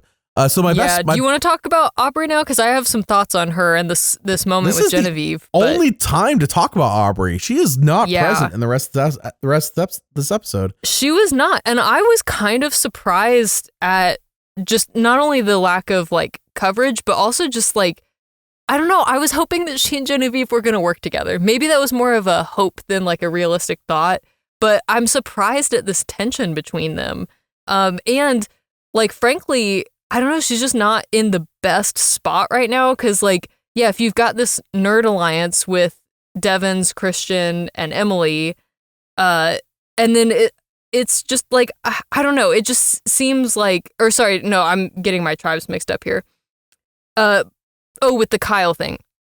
Sorry, let me take that back a little bit. No, go ahead, yeah, so, I'm listening. But I think Aubrey's just not in the best spot right now. Even with Kyle getting eliminated, there does seem like there's kind of this core 3, I'll say, with Q, Genevieve, and Stephanie. And I know that's not enough for a majority, but we didn't see, we saw Colby and Rizgod getting along, but Angelina is kind of a mystery at this point. So I don't know. I guess I was just surprised that Aubrey wasn't working with Genevieve, and also seems that's not a good move for her right now because the best she can do is tie, I think, at this point, get it to a 3-3 split. So I don't know. We'll see how it plays out. But I was really hoping that we were going to see an Aubrey and Genevieve alliance. But I fear it is one of those situations where they might be a little too similar and oil and water don't mix or whatever. So yeah, I don't know. We'll see what happens. But what are your thoughts on Aubrey? I honestly, the only thing I was expecting all episode was an Aubrey Q interaction moment, whatever. Flipping nothing. This is one of the shortfalls of this episode to me, of the very few shortfalls.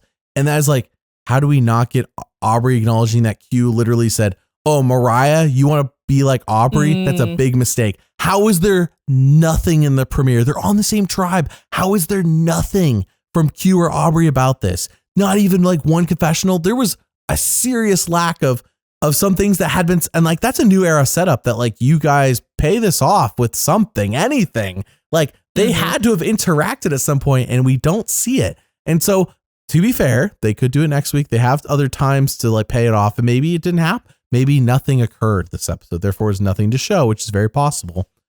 But not even a confessional, like nothing. I mean, Q was on Exile Island for the first right. I don't know, not the complete first 2 days, but like essentially almost like day. Half of this episode, a third of this episode, whatever. So yeah, I mean, but surely they interacted at some point. And like you're saying, like 3 days on the same island. They pull their buffs with their names on it. And you couldn't get a reaction from Q being like, oh no, I'm on a tribe with Aubrey. Like nothing like that. Yeah. That's right. What I mean. Like there was nothing. Confessional or something. Nothing. Like whoever failed to produce a reaction from Q or Aubrey or both failed this part of their job. Not failed their whole job, just failed this part. Like this was such an obvious, like everybody is like waiting for it. Everybody and their mother who's a fan of Survivors, like, come on, where's the Q Aubrey thing? Like it's been set up. Nothing. You might even say they made a big mistake. Yes. One could say that. How did Q not say that? How did his whole canceling everything confessional was cut out? It reminds me of when they previewed Survivor 43 and Carla was going to be a big villain.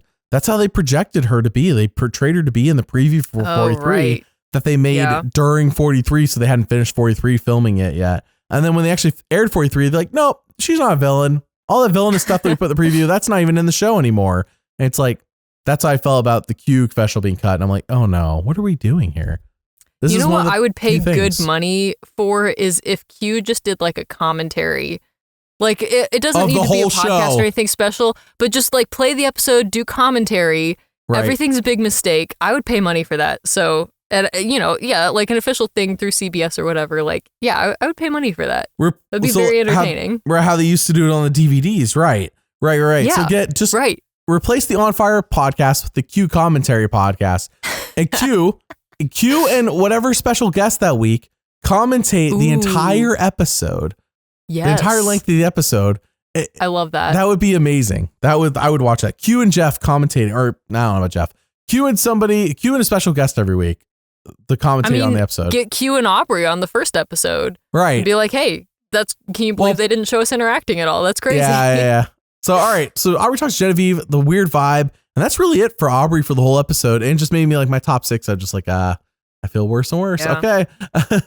But also, this is why I think I have preached every season. Like, I don't put too much stock into pregame press. And I only did this time a little bit in terms of pregame because it's a flipping returnee season. I'm like, okay, I knew who these people are. But like, a lesson relearned again, it's like, don't care about anything until the first episode airs. It doesn't matter. Whatever they show on the show is what's actually going to be relevant to the results of the season. Pre-game stuff, it's just there for you to entertain yourself, but don't put too much stock into it. So Ozzy and Q are forced to make a deal. I wrote this down. Yeah. This sounds relevant. Was this Exile Island? Are we still in Exile? Yes, this was when the boats arrived with one set of tribe supplies. Okay, so Oscar is like, I don't care about supplies anymore. What I realize matters in Survivor is the social game and advantages. And it's like, half that's true. Advantages can matter. It's just, so Oscar's like, okay, I will take the extra vote. And Q loses his vote and goes back to camp with supplies. And Q, it was an Oscar moment. And I don't mean that like Oscar worthy, like the Academy Awards. I'm saying this is all about Oscar. It was barely about Q. Look at Q getting overshadowed. That's wild. Yeah. I never thought I'd live to see the day where Q was overshadowed, but here we are. We need more Q. That's what we need next week. More Q, more Q. Just Q. I need Q. So So I wrote down that Oscar shows some actual growth for once and cares about his vote. And like, he realized but Q's like, it's better to be the hero than the zero. And it's like, there's Q. Yeah. That's the Q we know and love.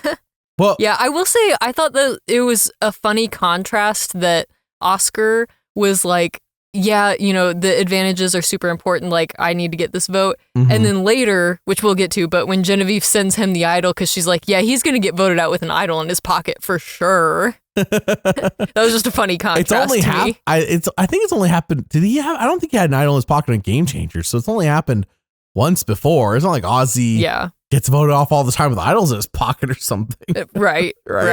She said that like it was like, oh, for sure. Like it didn't only happen one time on Micronesia. Like this guy, season 16. Oh, and Eric also gave away immunity that season. So if he was here, oh my goodness, I'd give it to him because he'd boomerang it right back to me.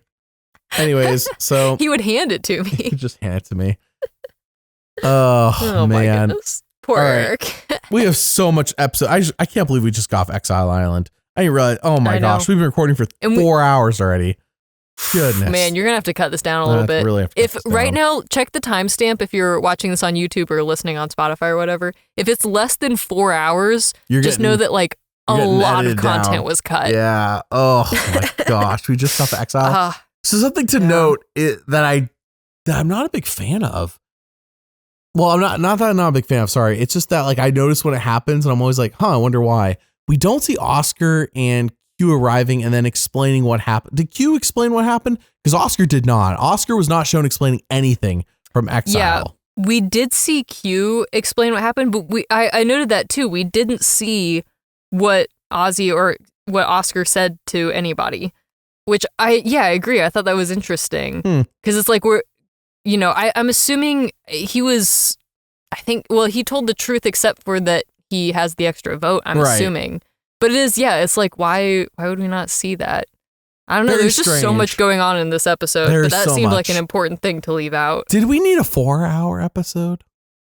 I mean, I wouldn't have been against it. I'm only against it when I have to podcast for up to 4 hours now after the episode ends. I know. That's the only time I care about the length of the episode being longer. Well, otherwise, as a casual fan, if I'm just I'd be like, well, yeah, let's go to midnight. Come on. I mean, I think if there's any season where it's like, we need more content from this season, this is the one. Can you believe Winners at War did 60-minute episodes? Oh my gosh. That is crazy. You know how much was cut out of that show?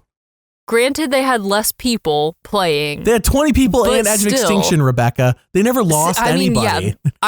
There was still a lot going on. Like, that is crazy. There was like flipping 19, 20 people all season because I think Sandra's the only one left. They had everybody all season and they only give us 60-minute. Oh, I cannot believe that. All right, we got to move on. We're at 4 hours. Okay. Christian. All right, we got to keep this moving. No more rabbit trails. Christian gets a massive moment here. Starts a fire with glasses, which we haven't seen on Survivor forever. But he's like, I've never done this. I don't know anything about it, but let's science it. Science is cool, kids.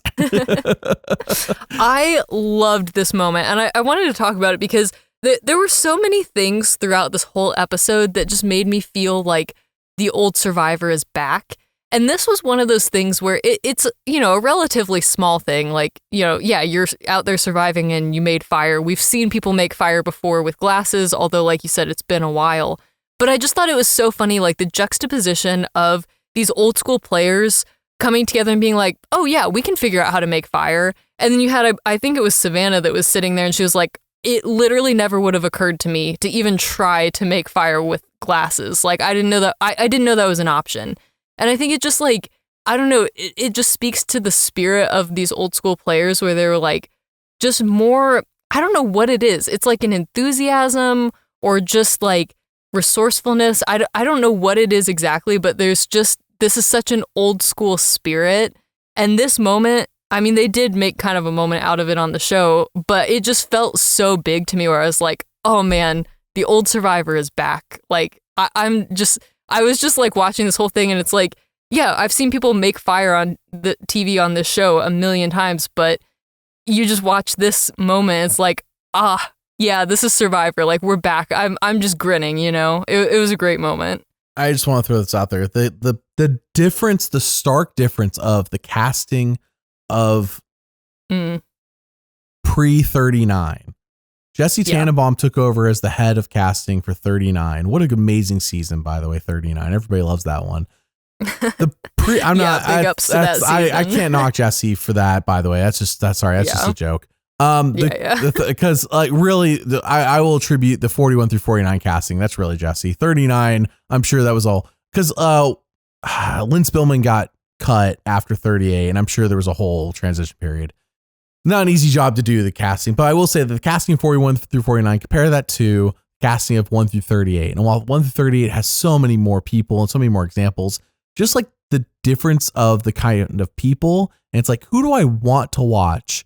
I find myself wanting to watch the people of 1 through 38 far more often than I want to watch. Like the only highlights for me from the new era that I'm like, oh, I can't wait to get more of is Rizgod, Q, Bob Aviv.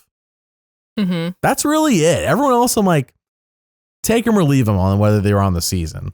Frankly, the new era. Yeah. Jonathan, cool, but like, I didn't need Jonathan again. The old school people, just the personalities are so much more. I wanted this. This is what I wanted, personality wise. You know, that's such an interesting point. And I think like a lot of it does have to do with casting, but I also wonder how much of it has to do with the way that people are willing to play, just putting everything out there. Because there does seem to be like some restraint with new era players where there's such an awareness of like how they're going to be perceived on social media or like different things where it just seems like people are more metagaming in that way where it's like, yes, I want to play the game, but I want to be like really, you know, careful about the way I do it because I don't want backlash later. I want to make sure that I'm like, you know, voting for the correct winner and I'm not, you know, the only one out there who's like voting differently or whatever. And it's like, I get that, but I think that there's something so beautiful about these old school players who are just like, you know, they're on the show before social media was what it is now. And I'm saying social media, but it's just, you know, I think that's like probably the biggest contributing factors. There's probably others too. I mean, the show is just like so popular, obviously, like everyone's watching it. There's so many people that watch it, right? But I think there's just something so beautiful about these old school players who are like not afraid to leave it all out there and not afraid to like maybe fail. Like Christian didn't know if he could make this fire. He might have been about to, you know, spend 4 hours trying to make fire with glasses and then failing on national television. And he wasn't afraid to like take that risk. And I think that's something that, I don't know. Yeah, again, it does come down to casting, but I think it also just comes down to the way that people play in this new era versus the way that they used to play in the old era. I agree with you to some extent. I do think social media plays a factor for some people. Look at 49. I would say the premier example of that on 49 for me was Sophie B. I think Sophie B cares very deeply about how people perceive her. And I think that's a huge factor into how, and she's just one person. She's not the only person. It's just the one I was thinking of because she did a lot of the 50 stuff on Instagram. I think Instagram on YouTube. I was watching the premiere, red carpet premiere on YouTube, and she's just the person top of mind because she's most recently been in my eyes from 49. Sure. Yeah. Anyways, somebody that I know is very concerned. I think very concerned with what people think about her. But I think really the biggest factor and the biggest difference between the two casting directors, which is why I think it would be fascinating, by the way. I know this is never going to happen. This is a pipe dream. Having both casting directors at the same time, one cast one tribe, one cast the other tribe, would be just fascinating to me. With their own casting philosophies. Crazy. Because they both have different casting philosophies. And in my opinion, Lynn Spillman would, and I don't know if this is true, this is just why I've observed watching 38 seasons of her casting, is she would cast almost seemingly purposefully filler people, but then cast about a third of the cast bangers. She would go for home runs. And I think part of that, it may have been not just that she's casting bangers, it may have been in comparison to the fillers, they are bangers as well. And by bangers, I mean, like, wow, I really like this person. Look how much, and it's like the contrast, the comparison of here's people that we're not in, like, oops, occasionally one of them might win a season. I'm not going to name names. So I think, like, oops, occasionally my filler person went further than expected. But I think Lynn Spillman and I don't know if this is purposefully, I think she purposefully would cast a third of the cast, maybe a half the cast if it's a really good season of what I would call bangers. People are like, oh my gosh, what a great cast. What great players these players are. But then the other half of the cast would be like, these are just filler players. Like they're just here to be numbers, to be cut out of the show, to get purple, to be voted on. They're just here to pad out so I can watch the people I really like. And I think so the players that you're invested in don't get voted out immediately. The players you're invested in were intentionally cast to be players you're invested in. Okay, so like let's say and let's call those the 8, 9, 10. Like out of 10, you'd rate them like 8s, 9s, and 10s.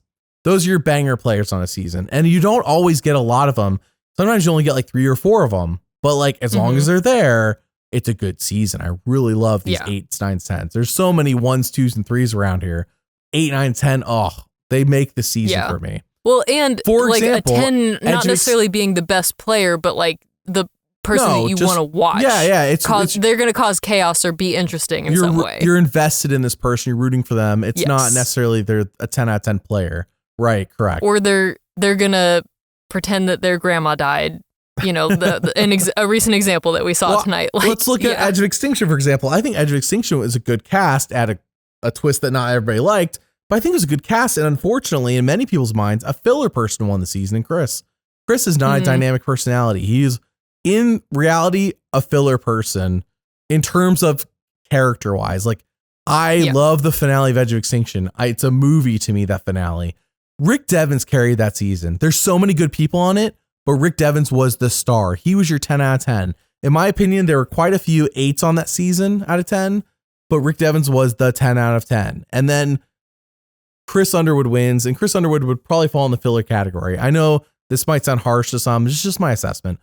Getting to the point is that Jesse Tannenbaum, how I perceive him, the way he casts, and I have a good idea based on now 9 seasons of this, and I'm not going to count Island of the Idols against him.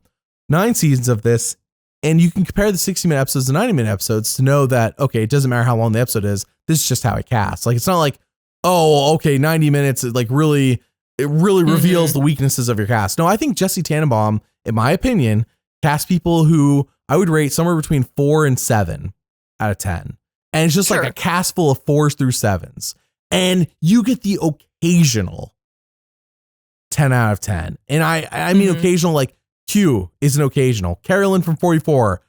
And maybe people don't like her as much now after being on Traders and whatnot, but Carolyn was casting wise a 10 out of 10. She was. I mean, you can't deny she's a character. You love her or you hate her, but she's a character. She's a massive character. She's 10 out of 10. Those are like, okay, but like how many other 10 out of 10s can I name in the new era? And I'm struggling to name more. And I'm sure there's another one. And what's interesting about this is that like sometimes with this strategy of casting, it's actually more interesting when the filler person wins. I'm going to say something controversial, but when Gabler won, like that to me, it was such a shock when it happened because like to me, he was not the most interesting player that season, but man, what a great finale. Like that was so crazy to like see that plot twist. Right. It was definitely an entertaining watch. And yeah, I mean, you bring up some great points, but to your point about wanting to see a season where, you know, each tribe is cast with like the 2 different strategies, I think this is honestly probably the closest thing that we're going to get in season 50 because you've got, players from the previous era playing right alongside players from the new era. And like we've been saying, I think the contrast between those 2 types of players is very stark. Like you can tell. And I mean, obviously, like we'll see how the season progresses. I know for this first episode, they obviously wanted to lean into the nostalgia of the older players. So like maybe when we get to hear the new era players talk more, this will change. But yeah, I think we're definitely seeing a difference in the way that they play and the way that they like the way that their characters are developed on this show. Because that's all we're talking about, of course, is just the way that they're presented on the show. Like not necessarily what they're like in real life, but just the way that they play the game of Survivor. I expect this part of the podcast some people do not agree with, and that's okay. It's just an opinion. Yeah. I have not been present for any casting of any season. This is just my observation. But I think Lynn Spillman cast with the idea of contrast and the idea of conflict. Contrast and conflict seem to be something she cast with the idea with. And Lynn Spillman was not perfect. There were some seasons where I'm like, oh my gosh, is this the best you got? Like Ghost Island, like come on now. Like Heroes versus Healers versus Hustlers, like come on now. Like it wasn't a great season. And the casting was just okay. I'm not saying Lynn Spillman nailed it, hit it out of the park. I think Lynn Spillman swung for home runs and Jesse Tannenbaum swings for singles and doubles if you're playing baseball. Sure. If that makes sense. I hope that makes sense. It does. I don't think Jesse Tannenbaum swings for home runs. I think Lynn Spillman did. However, Lynn Spillman would swing and strike out, and Jesse Tannenbaum would settle for a bunt or settle for a single. It's called safe. He played safe, and while it produces results, Lynn Spillman produced the exciting home runs. So it's just different philosophies at the end of the day. Yeah. And listen, like you said, if people disagree with this part of the podcast, well, there's a reason we're number 2 on the charts. Yeah, so number 2 on the charts. There you go. You Because I disagree. have That's strong okay. opinions about things. I kid. So my summary is that I think Lynn Spillman casts with contrast and conflict in mind, and I think Jesse Tannenbaum doesn't do that. And I don't know if it's just him or if it's because Jeff took over as executive producer halfway through Lynn Spillman's run as casting director. So maybe she had authority over Jeff in that area. Cannot say for certain, but Jeff didn't become executive producer till season 21, which is the beginning of the Dark Ages. That's interesting. That's interesting. I always, for some reason, I had the assumption it was sooner than that they took over, but no, it was literally the season that kicked off the Dark Ages. So fun. Interesting. I know. Write that down. Write that down. All right. Yeah. So I just want to throw it there. All right. So let's move on from casting. I mean, once again, everybody, if the podcast is less than at this point 6 hours, you're right. Yeah. Just know that we cut a lot out because there's too many rabbit trails. There's so much to talk about. Let's move it along. Christian as a kid now, which is really touching, really nice the way he talked about it, and what a great moment. We then go to commercial, and this is the only time I'm going to mention a commercial. Survivor sponsored by Toyota, and I was like, are we going to get the car challenge, the car reward? That's when Rob shows up. He's giving someone a truck, but then Rob drives the truck and Jeff sits in the passenger seat. Just like and I call shotgun. Amber has to sit in the back. Amber has to sit in the back. So Jeff calls shotgun, and whoever actually wins the car sits next to Amber in the back. There you go. That's the reward. that is not the commercial I thought you were going to talk about. I thought you were going to mention the Traders commercial because I was surprised to see that. In the middle of the finale of Survivor, which Jeff has openly said he does not like that the Traders keeps winning. I mean, I think he said this directly, that the Traders wins Emmys for while taking Survivor's players. And it's like, right, because Traders keeps making good seasons full of people that we want to watch on television. Which Survivor is now doing with this season, to be fair. But it is interesting that I'm assuming Jeff probably just doesn't have any control over what commercials air during Survivor. Probably, but likely. Yeah, I was very surprised by that because in my mind, there was a feud between those two shows. And some people who have been on Traders may or may not, rumors have, that they weren't invited to 50 or they were cut from 50 because of being on Traders. No, Carolyn was cut because of Traders. Jeff was that officially confirmed? Okay. Jeff said that without saying her name. He said that without saying her name specifically. Yes. Yeah. And so it's there's beef between these shows. I can't believe Survivor's promoting Traders now. Yeah. Long story short, Jeff said that. I put this in our group chat the other day for the podcast where I said the timeline is so interesting now that I think about it. I think it was March, Jeff announces 50. And then he also announces that he's really annoyed that people go on the Traders when they should be waiting for Survivor to call them.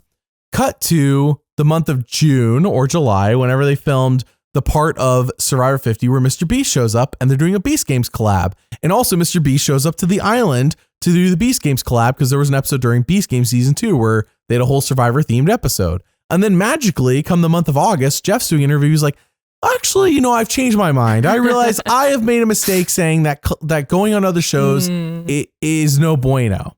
And it's like, at the time, we did not know about the Mr. Beast thing. So all we knew was in March, Jeff lambasted. In August, he apologized, said he was wrong. It's like, wow, Jeff grew as a person. What we didn't know was sandwiched between those two things was a Beast Games collab that I bet you, I'm just guessing, I don't know, forced is the word, but they're both owned by the same company. And while Zach Brown, Jimmy Fallon, and Billie Eilish, believe it or not, I can believe are Jeff Probst's ideas because they've openly been fans of the show and but Mr. Beast is the only one where I'm like, this feels like a not Jeff. Did Jeff know who Mr. Beast was? I'd be surprised if he did. Maybe. I mean, Mr. Beast is like, he's probably at least heard the name before. Mr. Beast is so popular. Like, he's probably at least heard the name. Yeah. Anyways, so just throwing out there, the timeline's very interesting.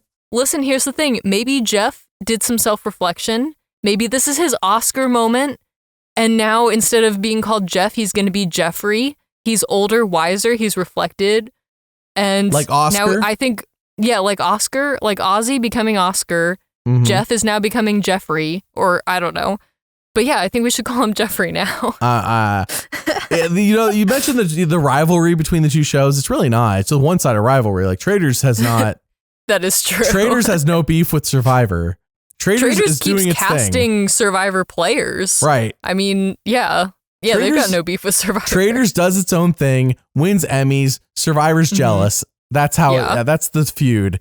Survivor's jealous that Traitors is doing what Survivor should be doing. And so Survivor wins an Emmy for this season, earned, in my opinion, based on what I've seen so far, earned. And let me pitch this. I forget who it was. It was Mike White wrote a article about Jeff, and there was a whole photo shoot about it that was just released recently. Mm-hmm. And Jeff, I'm going to say, like, wearing the outfits that they put him in, Jeff was giving daddy, if I can say that.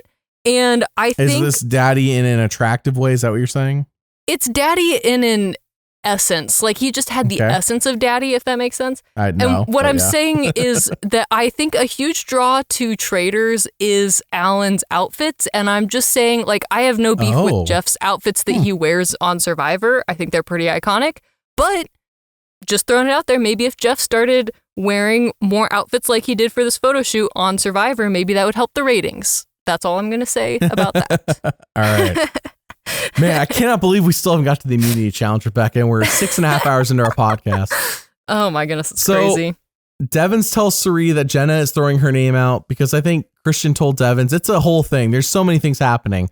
Christian tells Devens, or Jenna tells Christian. Christian does.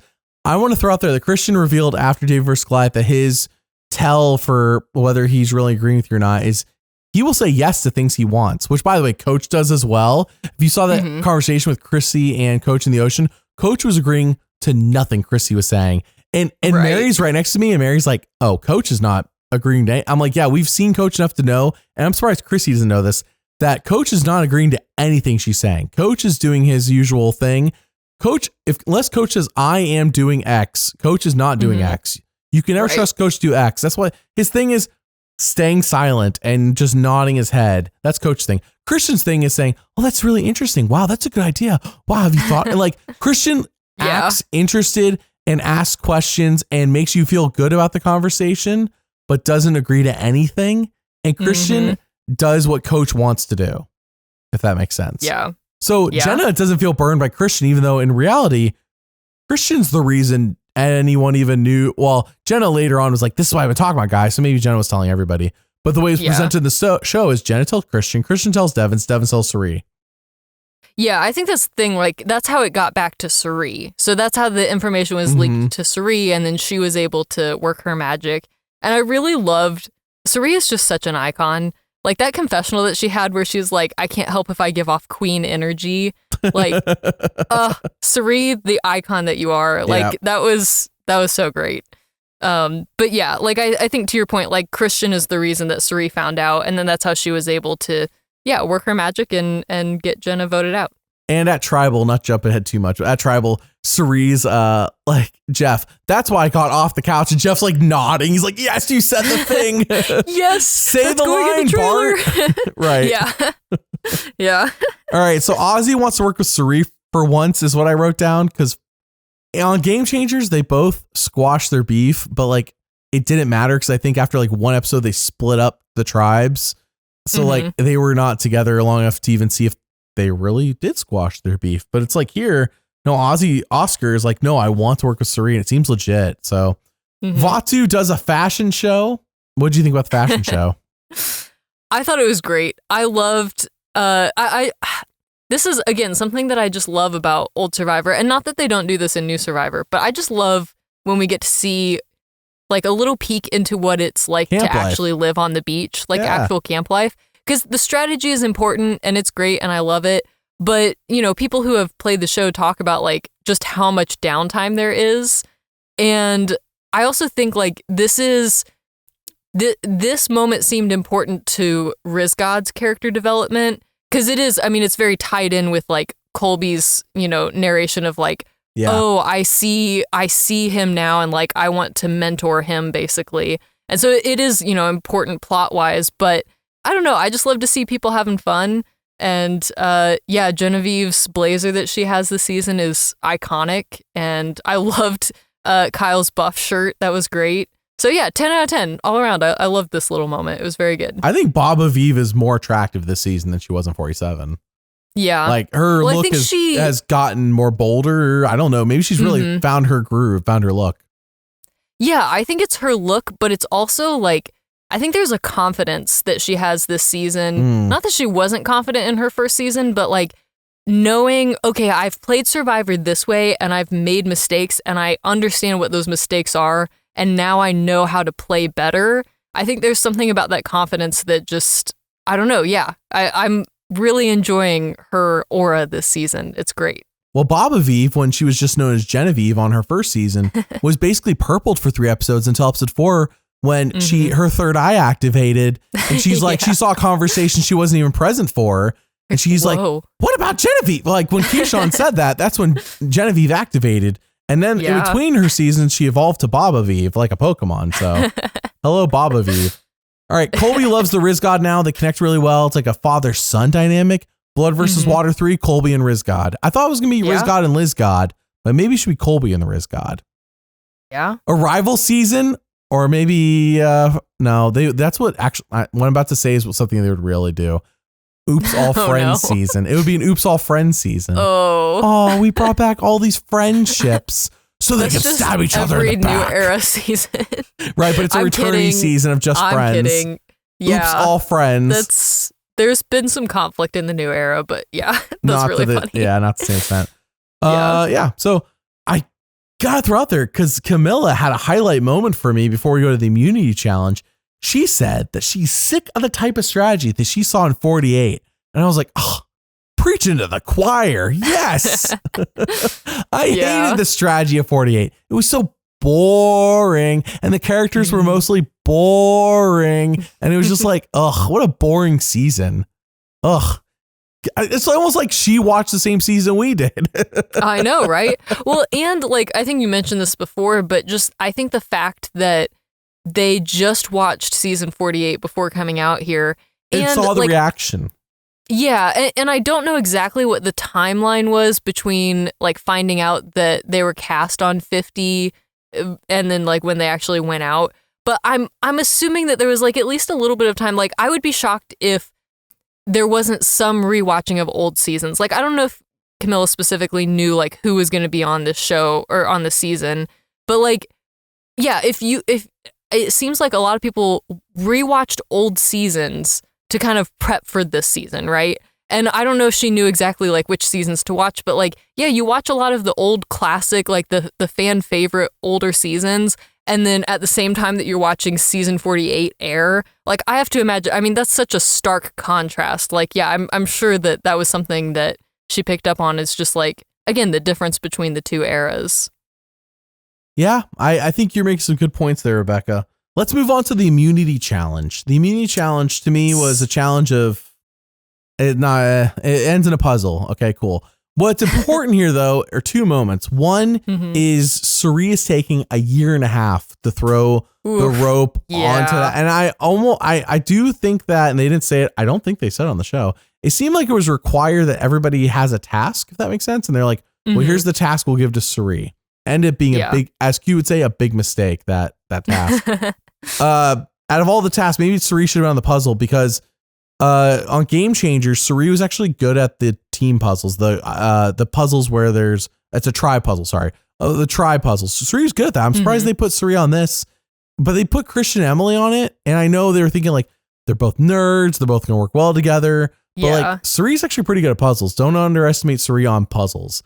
They put her on this and Ozzy's like pained. Ozzy is bent over dying, dude. Yeah. Ozzy would have done this in one throw. So was I, to be honest. Yeah. I was on the floor. I was like, come on, Cirie.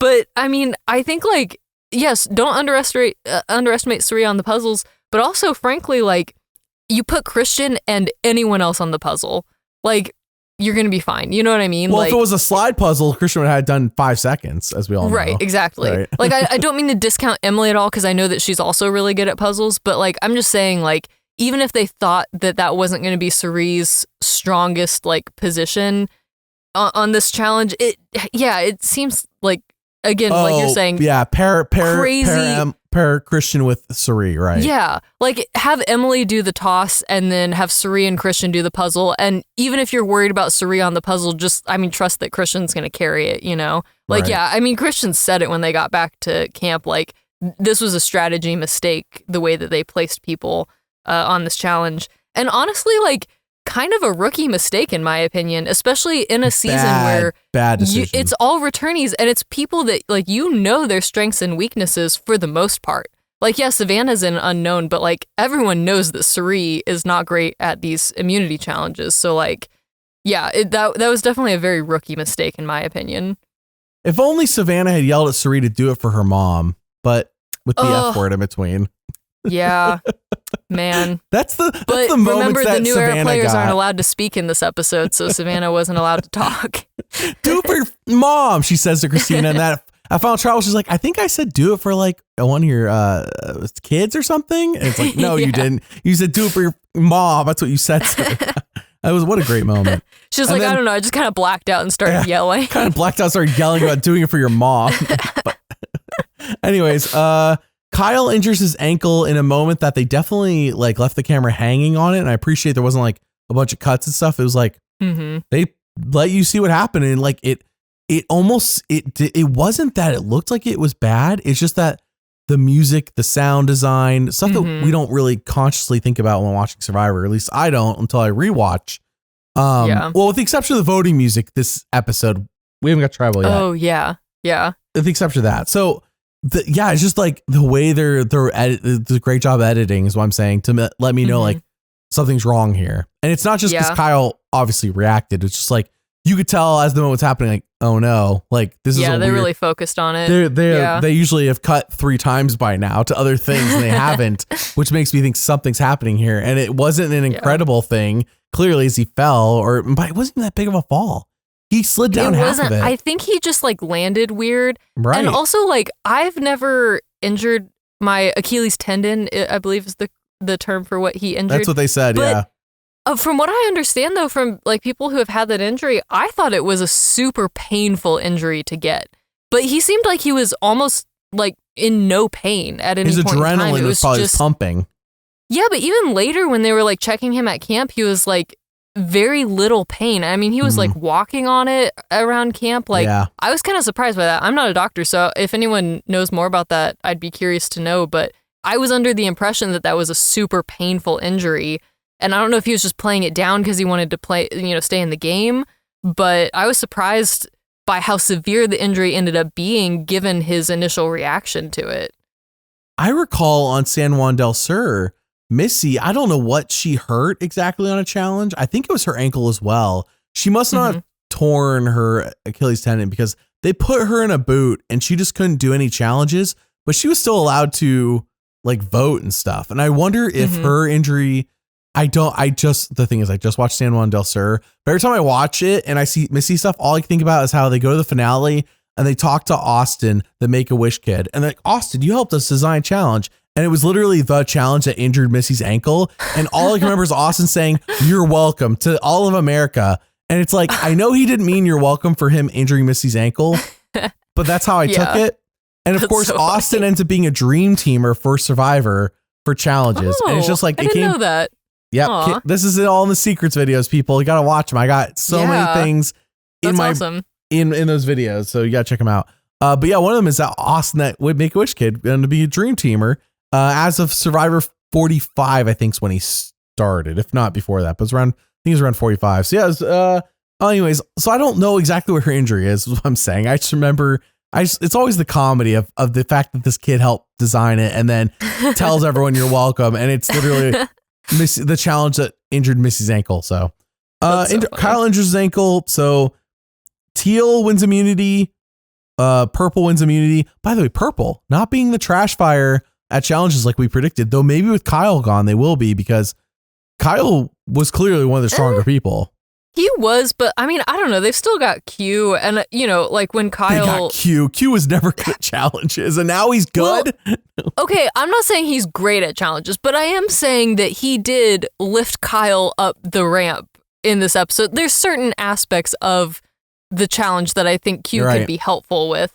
And I don't know. I think they have enough like other solid players. I mean, they've got Genevieve and Aubrey, and like, I don't know, Angelina and Stephanie, they're fine. Colby is probably still good at challenges. I guess, I don't know. I don't remember anything that he did this episode that was like either exceptionally good or bad. What's funny is seeing Colby do the Jenga puzzle that they did later on. That's true, That's the most Australian Outback kind of challenge, and he didn't win at it. And it's like, this is Colby Australian Outback would have won this challenge, but Colby with his hand shaking on 50 is not winning this challenge. It's like, I don't think Colby's going to win many challenges. He's entertaining though. This is not Heroes versus Villains Colby. This is Australian Outback All-Stars Colby, but older. And I really appreciate that Colby wants to be here, because he did not want to be there in Heroes versus Villains, which was hilarious. Maybe not to the casual person, but to me it was like, Candace, who is Cirie? Yeah. He asked literally. What's a Cirie? Yeah. Who is Cirie? He asked, because he didn't know anybody there. Yeah. Anyways. That's so funny. All right. So Savannah says Cirie lost in the challenge. True. Joe and Savannah see Ozzy and Cirie as slick. Joe, by the way, to be fair, it's only a year after 48. Joe, I'm expecting Joe to be exactly the same as 48. He is generally, in my opinion, kind-hearted, also generally not good at strategy. Yeah. But although I want to throw out there, we did see when we first saw them at the beach, he and Cirie had like a brief conversation, and I forget exactly what was said, but something along the lines of like, they were talking about their kids. And that was the thing that like, I think in our 50 Tribe podcast, we were talking about that, like, I could see him bonding with her and maybe even Devens. And I know Christian is talking about like his, kid that he just, his kid that was just born. It's a secret to him. Right. But like, if that becomes public knowledge, or if he uses that to bond with Joe later, like, I think that's the angle that Joe's strategy is most likely going to take. But yeah, could be wrong. We'll see. But just that's my impression given his vibe. Oh yeah, I know we're 10 hours into the podcast, but I meant to mention this because it didn't get finalized till after 49 ended, and we did our 49 finale podcast, but we did finally adopt our daughter, and yes. It was the end of December. We adopted her, and she just turned a year old, so very excited by that. Happy birthday. Yep, she just turned a year old, and she walks around the entire house with utilizing the furniture, but she's like constantly going around. She'll like see me and she'll start clapping. And if I clap, she claps. And then if I don't clap, she's like, gives me a look and then starts clapping. It's like, okay, I got the message. She's like, that's awesome. Clap. such a goofball. She's a goober. She's constantly being a goofball. So, all right. Awesome. Yeah, Joe, I think what Joe's top concern here though, and why I'm mentioning that is that the one thing it seems like, and I do mean the one thing Joe seems to have learned from 48 is that you gotta keep a lookout for these secret alliances. They could be happening anywhere. And that's really it, because he's like, Ozzy and Cirie have a secret alliance. So let's move on to Tribal Council, which by the way looks sick, dude. What a cool looking tribal. This was awesome. I mean, even just like the scale of it, the detail. Like I want to go back because I mean, I was taking it all in as we were seeing it, but they showed us some of it, but I want to go back and like look at it in more detail. Like, I don't know. It's one of those things like it's too well lit. It's too well lit. It's my only gripe. Only gripe. Yeah, it doesn't feel like the dark, grim tribal councils that we used to get. But that's minor, I guess. It needed a gong to be more ominous. I guess that would have been an epic turn. And the money chest with the $1 million in it. Ooh, yes. Right. That would have been epic. That would have been epic. And then Jenna gets voted out first. Like, that would have been so full circle. They couldn't have known, but That would have been amazing. Yeah. But it was super cool. I mean, yeah, I love the style. This season, the theme being in the hands of the fans doesn't super lend itself to like a, I don't know, like a theme or a style in terms of like the art necessarily. So I really liked what they did. Art department, 10 out of 10. People who edit the show, I'll give them a 9 out of 10. Like, they're not perfect, but they do a dang good job. People actually film things with cameras and record audio, 10 out of 10 job. The actual people, who I believe is Jeff, or at least he's the one that keeps talking about it, who come up with themes, 1 out of 10. They don't even try. Jeff's like, it's too hard to come up with themes. And yeah, here's the art department coming up with amazing 10 out of 10 themes with their tribal council sets every single season. Ask Literally them what theme to do. Ask them what theme to do, because they're doing it. They're doing they themes. have nothing to work with, and they're delivering every time. Every time. 10 out of 10. Look at this tribal council set. They have put more time and effort and thought into a theme than the actual show is just like, oh, I guess in the hands of the fans, I want to say I do appreciate that. But if we go to 51 and we're back to just numbering seasons with no themes, oh my gosh, why? Can not one person just be in charge of themes? Just put one person in charge of it. You don't have to be in charge of it, Jeff. Just a person. That's their job, is themes. And they have to think out how this affects challenges, how this affects idol, like just a theme All right. So moving on. Or hear me out, a different theme for everything. One theme for the challenges, one theme for tribal, one theme for idols. No, I'm just throwing it out there. No, just one theme for an entire season and just stick to it. All right. Oscar is now the Oscar the Wise I wrote down. Nothing of real substance is said at Tribal Council. His podcast's also gone for 12 hours, so let's move on. Voting music is a remix of the original voting music. And I don't know if I haven't watched season 1 in quite a while. And by quite a while, I mean like a few months. But still, voting music is a remix of the original music, and I appreciated it. Good callback. Yeah, that was awesome. Yeah. Also, the only thing I wanted to say about Tribal, this is the moment that I was referencing earlier where Savannah says, if someone's bad at challenges, but I can work with them, it's not an easy vote. If someone's bad at challenges and I don't want to work with them and I hate them, that's an easy vote. That's what I was referencing earlier. You know what? Good point. Maybe Savannah is the more villainous pick over D. Yeah. Yeah, maybe you're right, dude. Maybe you're Something right. to think about. I don't know. So after all the talk, because there was talk at Tribal, or back at camp, it's like, maybe we blindside Ozzy. It's 7-1 Jenna. Yeah. Yeah. 7-1 Jenna. And like, just more proof that you don't mess with Cirie. Yeah. It's one of those things like everyone sees, oh, hey, Cirie, there's a power couple there with her and Ozzy. We should do something about that. Actually, you know what? I like Cirie too much. Never mind. Let's vote for the person who's trying to get Cirie out. You know? Right. It's a classic scenario. We've seen it 1,000 times before. I'm going to guess it never gets old, though. That Jenna doesn't have the connections that Cirie does. That's really it. I think that's probably the difference here. Whereas if Jenna was Cirie and Cirie was Jenna, let's say Cirie was like, let's vote off Jenna. Like Cirie was being the aggressor and I bet you Jenna would still have gone. Yeah, probably. Like I think Cirie wins whether Cirie was on the defense or the offense. Mm-hmm. She's just that good of a social player. So Tribal Council is done. We go to the next episode and Bob Aviv finds the Billie Eilish boomerang idol with a note from Billie Eilish. And it's apparently in an 81% to whatever vote, we picked dynamic advantages. We did? Was it 81%? Did they say what the percentage was? What was it was 81% for something. See, okay, it was super quick. I saw, I think, 36%. No, somewhere. I don't think of dynamic advantages. Think of something else. Maybe it was 81% for idols. Sorry.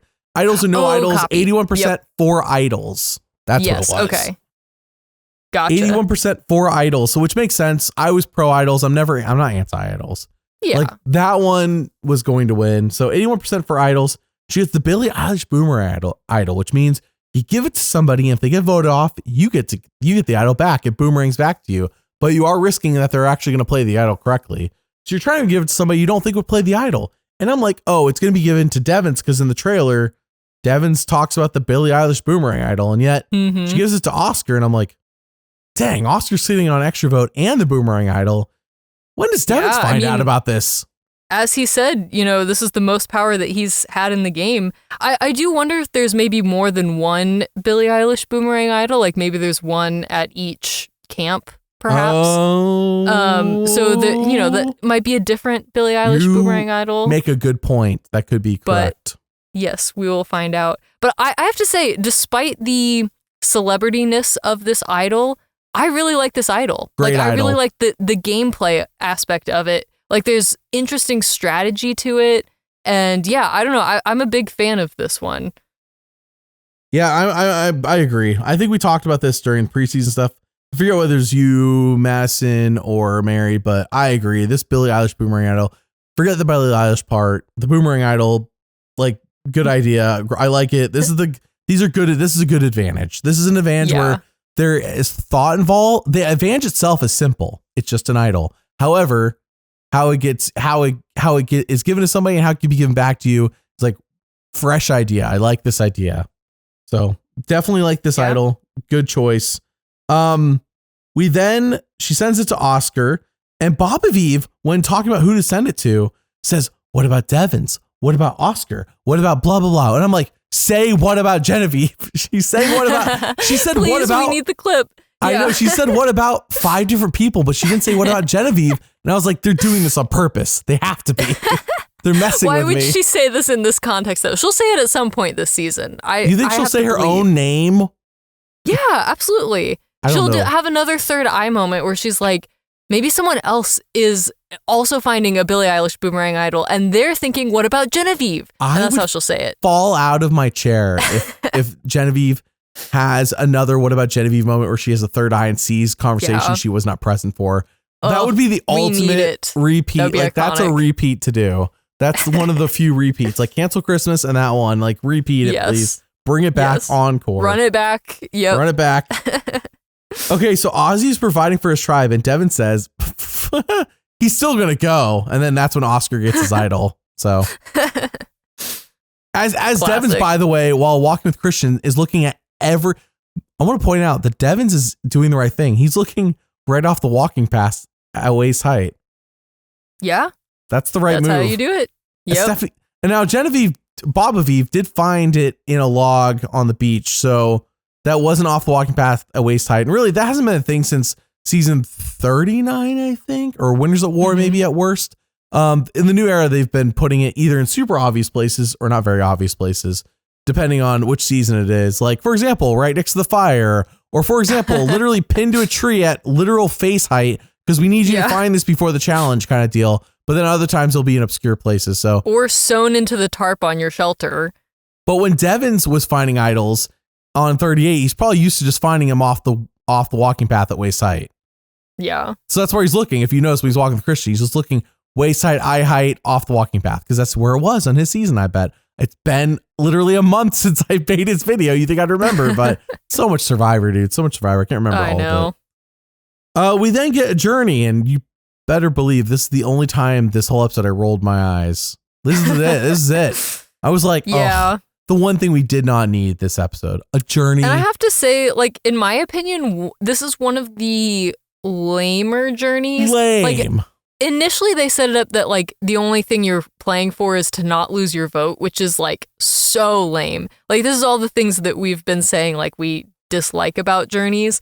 But I mean, even with the twist of like Savannah getting an advantage at the end, like it's, I don't know, it still is just like, okay, like literally they dragged Mike White on this boat to this island just for him to like talk to these people for 1 minute and then get sent back to his tribe's beach. That was an impactful minute. He goes back to his tribe. I mean, it was. It says, hey, Colby told me that Ozzy said, and Mike, I know Mike White doesn't say this. He has to be thinking this. He knows he's stirring up trouble. He knows what he's doing.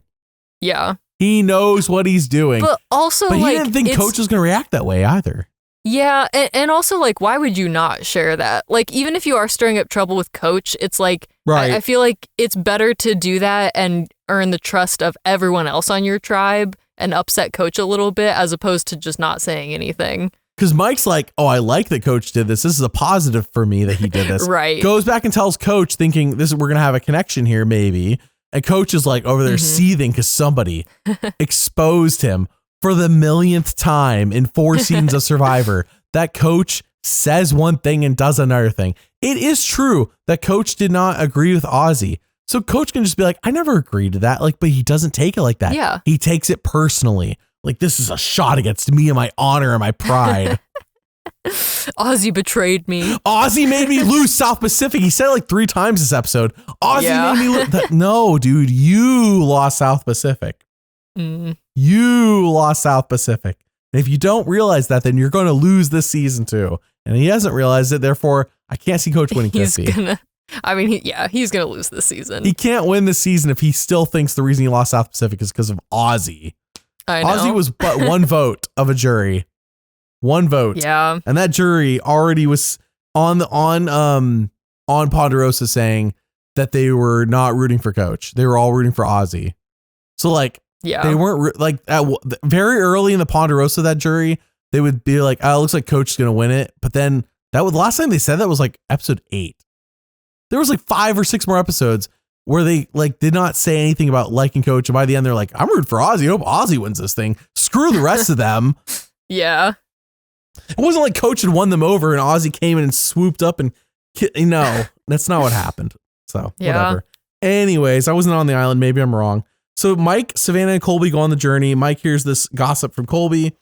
And then they play Jenga for punishment is what I wrote because we didn't know what dynamic advantages were voted for.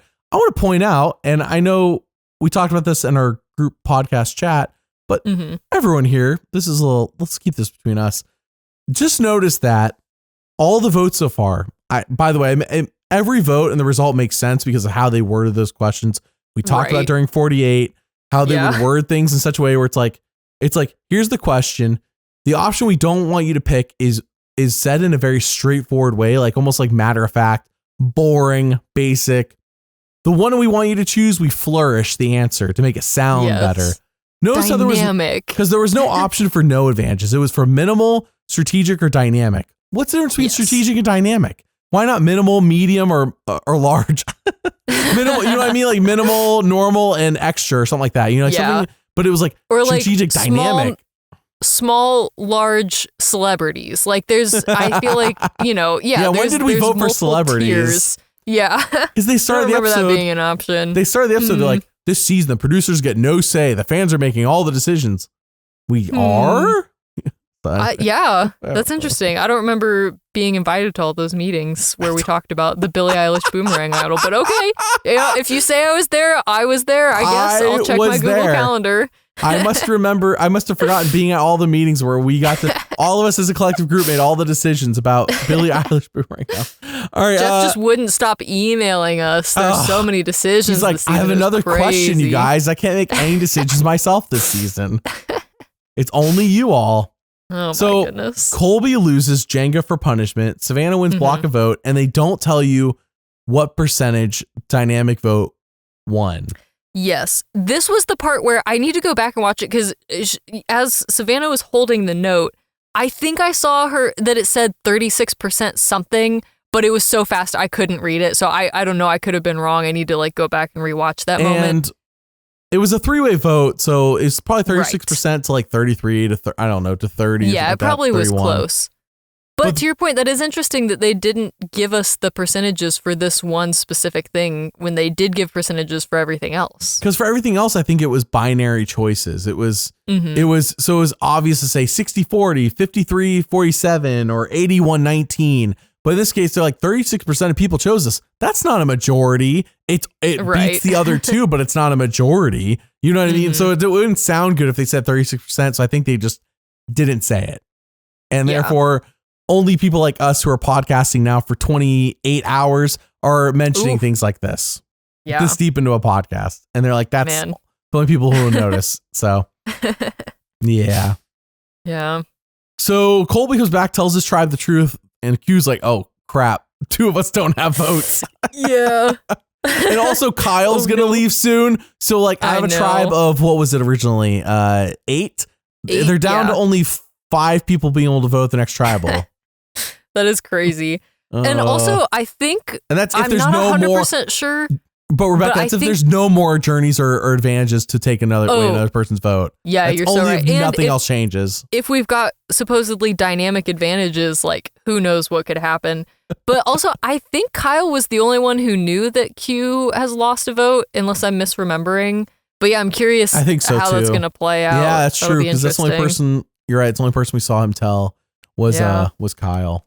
or dude, I'm getting mixed up. It is late. I've been podcasting for so long, and I still gotta edit this thing. So yeah, once we hit past 24 hours of podcasting, I start to get a little loopy. I'll be honest. I'm a little loopy right now. So Savannah tells her tribe her story, which is the truth minus the fact she got to block a vote. Devens doesn't buy it because Devens did the On Fire podcast with Jeff and knows Jeff's thoughts. And Jeff's thoughts are not, let's just have a journey that ends with you getting keep your vote. No, he knows Jeff is like, let's put maximum amount of crap into a season. Devens knows Savannah's not telling the truth. Know that the season's in the hands of the fans, so Devens doesn't know what the fans want. Devens also knows that behind everyone's back, it's really in the hands of Jeff, and he knows this. Yeah, he knows this. He knows this. So as Jeff shows up to camp, Q's talking about blackjack, and like, I don't, even if Jeff wasn't showing up to camp, just seeing Q explain things is just like, Q is interesting. Q, I would rather listen to Q explain things to me. I know they were talking about coaches the entertainment on his tribe. I'd rather be on the tribe where Q's the entertainment. Q, tell me everything you know about everything, please. Yes. And Q make us play hide and seek. Tell us how everything's a big mistake. Like Q, I'll play hide and seek if only you tell me what my big mistake was. Yes. I want to hear what my big mistake is. I will play hide and seek. So as it turns out, Kyle's Achilles tendon is in bad shape in a way where they couldn't really know for sure in the moment when he injured it. But as we saw very visually, they squeeze one leg and you saw how it's supposed to react, and then you squeeze the other leg and there's no reaction. It's like, oh. Yeah. And again, this is the part where to me, I'm like, if it's completely or almost disconnected, like I can't believe that this is not painful, or it's not, it's hardly painful. Because I think he said he was in a little bit of pain. But I'm just like, how is that not agonizing? Like, it looked, I don't know. Yeah, it looked very painful. I don't know. I feel so bad for Kyle too. Like, you could just tell he was so earnest about like, well, what's the harm? Like, is there any way that I can stay? Like, you could tell that he wanted to play so badly. And yeah, he's it probably always hoping for a Missy situation. Throw a boot on it. Let me at least do the rest of the season, you know? Yeah. And I appreciate that Jeff, I think made the right call of like, yes, we need to make sure that we're not doing long-term damage to you. Like, it's not worth it. But man, I felt so bad for Q. Like, it always sucks to see someone go out like this. Season 4, Jeff was like, yeah, that's okay. You can stay in. Season 50, Grandpa Jeff's like, no, that's the right call. Grandpa Jeff made the right call. Like, there's no, this show is means a lot, but it does not, it's not worth a lifelong injury. A potential lifelong injury. So, and that's how we end the episode. He gets pulled out, and then next time, Coach is ticked at Ozzy. That's really Coach. Is he not breathing in the water, or is he being dramatic? I couldn't quite tell what was happening. I feel like he was being dramatic, or not like Coach. Having a moment. No, and I don't know, but yeah. That felt to me like a moment where it was edited in a way where you're like, wait, what? But then you're going to watch the episode and be like, oh, that was like nothing. Coach is going to be like, I'm drifting here in the water in my thoughts. As I think about the way I'm meditating. Ozzy made me lose South Pacific. And it's like, Ozzy did not make you lose South. Oh my goodness. As I wallow in the thoughts of how Ozzy made me lose the $1 million. It was all Ozzy's fault. I did nothing wrong as I started my cult and ran it all season. It was not me. It was Ozzy's fault. Yes. Yeah. It must have been Ozzy that ruined my social game. All right. So that's next on Survivor. Let's move on to our next section. This is a 1-week deal. This is not an every week, obviously, as you'll quickly realize. But TV Guide came out with a special anniversary edition for Survivor 50. And I do actually recommend buying it. A lot of good stuff in it. It's a good recap of the whole show. Some things I want to throw out there from this magazine, because I also got the Survivor Forged by Fire book by Jeff Probst, and it came in the mail, and I flipped through it and I was like, wow. And I'll do a review for this properly next week or tomorrow or something. What a disappointment is what I thought. Okay. I thought that was your whole review was just wow. Wow. What a disappointment this book is. And I'll talk about that when I do the review of it. But this magazine, totally worth it. Pick it up if you can from I got it from Walmart. So grocery store, Walmart, whatever. So anyways, a couple of things I want to mention. The very first one, this is going to lead into winter analysis. Cover conspiracy. We have a conspiracy theory. And if you look at this cover on screen right now, I'll have it up on screen. If I'm a good editor and remember to do it, I apologize if I don't. I'm going to try my best. I mean, once you record a podcast for 48 hours and then you jump immediately into editing it, like you're going to forget some things, you know? I was so hyped after this episode and so hyped through the first, 36 hours of the podcast. But yeah 48 hours. Ooh, you start losing your energy. So it's cover. Look at the cover. If you can see, it's all winners and Cirie. And so either did Survivor tell them to put Cirie on there knowing Cirie's going to win 50? Or is it just because they needed some diversity on the cover? But I think that's bollocks if it's not diversity, because not everybody in this cover is on 50. So why couldn't they put like Natalie Anderson or Marianne? Like, why did it have to be Cirie? They could have put another woman of color winner on the cover. They could have put Giuseppe if they want to go old school, but they didn't. They chose Cirie, a non-winner. Very interesting. I like this conspiracy. It's a conspiracy worth noting, putting in the back of your brain. It's not enough to rank Cirie like, oh, clearly she's going to win, but it's one where it's like, just keep it in the back of your head. It's not the cake. It's not the icing. It's cherry on top. It's just a cherry. It's not enough. It's not a foundation, you know? Yeah. But it's something. It's something. It's not nothing. I'll say that. A few other things in this magazine that I want to note. One is that D, who's on 50, obviously, D said she wants to be the first back-to-back winner. Oh. Now, I thought this was a misprint. And I'm like, surely D didn't say this, or D didn't say this. Like, maybe Savannah said this, because Savannah could be the first back-to-back winner, meaning winning 49-50, but it's not. It's in multiple parts of the magazine where D said this. And I'm like, oh, does D not know Sandra already did this then? Yeah. Interesting. In D's situation, back-to-back winner means winning your first 2 times, because she didn't play back-to-back seasons. I'm like, maybe they meant Savannah, because Savannah 49-50 would be back-to-back in a way that nobody else ever done. Does D not know Sandra won her first 2 times? And D and Savannah are very similar, so it's possible whoever wrote this article just got them mixed up. But it was in 2 separate parts, worded differently both times, which made me go, no, this was purposefully said as D. Yeah. And I haven't seen anything refuting that she said that. So, okay. That's what I thought when I saw this. I was like, interesting that D doesn't know Sandra did that. All right. Yeah. Lex and this is one that I think everyone knew, but just one of those fun facts they put in the magazine. Lex and Big Tom on season 3 were both given $100K for a production mistake. They didn't say what the production mistake was, but I think the rumor mill, and of course, I think this is accurate, is that there was a question during one of the last tribal councils, or during one of the last immunity challenges of the season, where they're answering questions about each player, and it was like, who's the only player with a tattoo, or who doesn't have a tattoo, or something like that. And Lex and Big Tom actually put a person who does, and it turns out, but the show didn't know it, so they marked their questions wrong. And so because it affected the results of the immunity challenge, they gave them $100K each for messing up. Right. Okay. So Lex and Big Tom I'll take $100K. They got second place money for a production mistake. Right. Yeah. Not bad. Another thing was Jeff's. If there's one moment in Survivor history, Rebekah, that can sum up Survivor, Jeff says Eric's giving away individual immunity. Yeah. Is that not it? Jeff says the moment that sums up everything Survivor can be is when Eric gave immunity to Natalie. No, for real? Yes, for Jeff real. Said that? I was in making the magazine. A joke. No. That's crazy. It's real. He says that. Jeff says the moment out of every moment over 49 seasons, because why would he spoil 50? Out of every moment over 49 seasons, the moment that sums up Survivor, everything Survivor can be, is when Eric gave away immunity to Natalie. That's crazy. Yeah. Oh my goodness. That's a tall ask to like pick one moment to define Survivor, but like that's a crazy pick.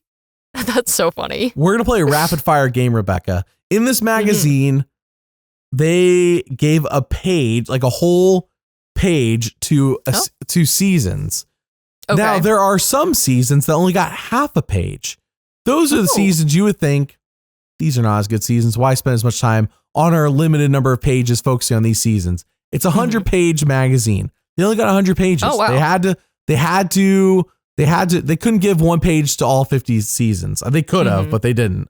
So here you're going to take a guess at which seasons only got half a page.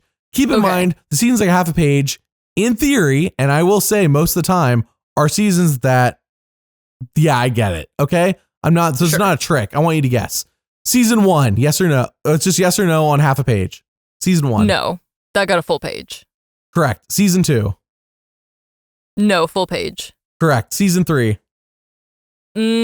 Half a page. Nope, full page. Season 4. Full page. Yes. Season 5. Thailand. Half a page. Correct. Season 6. Half a page. Yeah, right. Because it has to. Because you have to. If you're gonna have pages. Because there's 2. Yeah, back to back. Exactly. So not that season 6 didn't deserve a full page, just got screwed by Thailand. Right. I'm gonna help you out here. Season 7. Come on now. Season 7. Full page. Yeah, obviously. That had to have a full page. Season 8.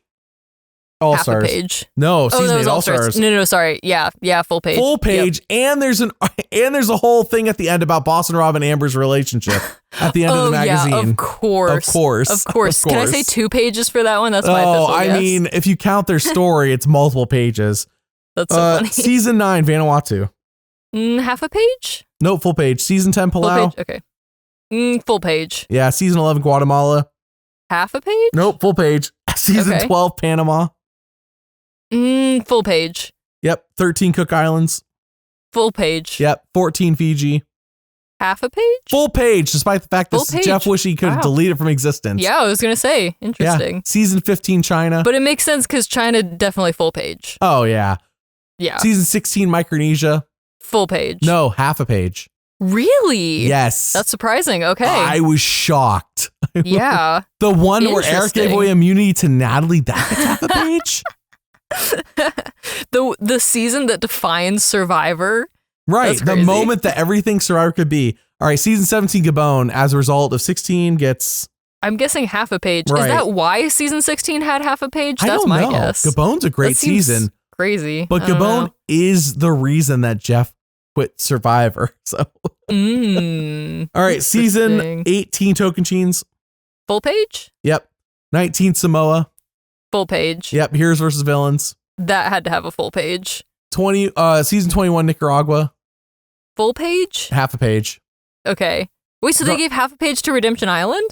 Yeah, believe it or not. That's crazy. The Boston Rob season, right. Wow. Good call on why you think Nicaragua would get a full page, but no, half page. Yeah, that was my reasoning. Season 23, South Pacific, where apparently Ozzy screwed Coach out of $1 million. Mm-hmm. I'm going to guess half a page. Yes, because it shares a season. Because one world. Yep. Also Correct. half a page, yeah. Correct. Yep, that's exactly it. I'm going to help you out. From seasons 25 through 33 are all full pages. Okay. We're not going to 30. So here's the rest of the half pages because this could go on forever. The rest of the half pages are 34 Game Changers, 35 Healers versus Hustlers, 38 Edge of Extinction, 39 Island of the Idols, 42, 43, 47, 48. Interesting. Okay. Yeah. Not necessarily the new era seasons I would have chosen for half a page, but okay. Right. I'm surprised they didn't do 41, 42 half a page instead of why 43 get lumped in. Yeah. That's interesting. Yeah. And 47, you said 47 and 48? Yeah. I feel like 47 is one of the better seasons of the new era, so that's interesting. Yeah, I don't know why 47, 48, honestly. I really don't. Because I agree with you. Fascinating. You could have done 41 through 44 half a page, and I'm like, yeah, that makes sense. But, yeah, if it was like all of them kind of lumped together, it's like, yeah, that checks out. And they did it for the entire Dark Ages, so why not that too? Yeah. Yeah, that makes sense. All right, let's move on to what's new on Patreon. Really, guys, I'm not going to promote all the videos. There's so many videos on there. I'm going to promote the fact that if you want to join the Fantasy League, join us on Patreon. It's only $3 a month. You can join the league and pick whoever you want for your team and pick a winner pick. Whoever wins gets to pick any story video for me to make. That's the pitch for Patreon this week. I really appreciate you guys. You notice how we don't have any ads in the middle of our podcast. We're not sponsoring products. We don't have to suck up to anybody. Nothing like that. That's the thing we're promoting is you guys keeping this channel afloat and making this possible. We thank you very much. My voice is starting to fade. I'm sorry. We've been podcasting for 53 hours. So. Oh man, we should have stopped at 50 hours. That would have made so much more sense. That would have made so much more sense, but we just kept going. Next week. We'll hit 50 hours next week. All right, let's do winner analysis. Tonight, we're just doing our top 3, but tomorrow, Mass and I will be ranking our top 10. So, Rebekah, who is your number 3? So, okay, I'm going to just preface this by saying I don't feel super strongly about my numbers 2 or 3. I feel a little stronger about number 1, but like, frankly, there are so many people in this game right now, it's a little hard to know. So I'm just going to say that. But my number 3 I have right now is Devens. I feel like he's in a pretty decent spot with his alliance. I do think the alliance is going to come under fire at some point, but I really see Christian is probably going to take the fall when that happens. Oh, no. Just because he's a little more out there. Yeah. And I don't know. Like, I mean, I love Christian. I hope it doesn't happen, but just given the way that we've seen him play before and like, just, I don't know, that's kind of my 2 cents. I feel like he's going to be the one to get votes rather than Devens. So yeah, I don't know. I feel like he's in a decent spot on a decent tribe. So that's why I have him at number 3. What about you? My number 3 is Cirie. I actually wasn't even going to have her that high, but you convinced me tonight. You made me remember. And then of course, reminiscing on her time on Traders and Big Brother and even Australia Survivor vs. the World. Cirie is so good. How is she getting into Final 3? So at the moment, It's only been 1 episode. She survived this Jenna attack that ended up resulting in a landslide victory for Cirie. A landslide. It wasn't even a split vote. It was a landslide. It wasn't even like a 5-3 nothing. It was 7-1. Just showing you the power of Cirie's social game. And I will think more about this tomorrow and I'll have my top 10. But just gut check coming out of the first episode, I gotta give it to Cirie. Number 3 for me. Would have been a little bit lower had they not gone tribal. But since they went tribal and I got to see some results and knowing where we stand, Cirie's number 3. Who's your number 2? My number 2 is Colby. Again, like, you know, you're seeing the light. Yeah, we'll see how things go. I mean, I'm very curious to see how this like father-son relationship with Rizgod ends up playing out. But I just feel like as I was kind of reflecting on this episode, like thinking about the people who got the most screen time, and obviously Colby like went on a journey and stuff, so that helped him to some extent. Although Q did as well, and that didn't help him very much in terms of screen time. So yeah, I don't know. I just feel like Colby is in a decent spot. I think this thing with him and Rizgod could become an alliance that could be really strong throughout the game. And I don't know. I feel like he's someone who's going to fly under the radar for a while. But he is like decently good at the game. Again, we'll kind of see how he does in challenges. That could be a potential weak point for him. But yeah, I feel decently okay about having him at number 2 at this point in the game. So yeah, what about you? Who's your number 2? I'm going to be real. My number 2 and 1 are probably highly affected by just that I like them so much. Number 2 is Christian. Sure. Okay. Yeah. I mean, valid.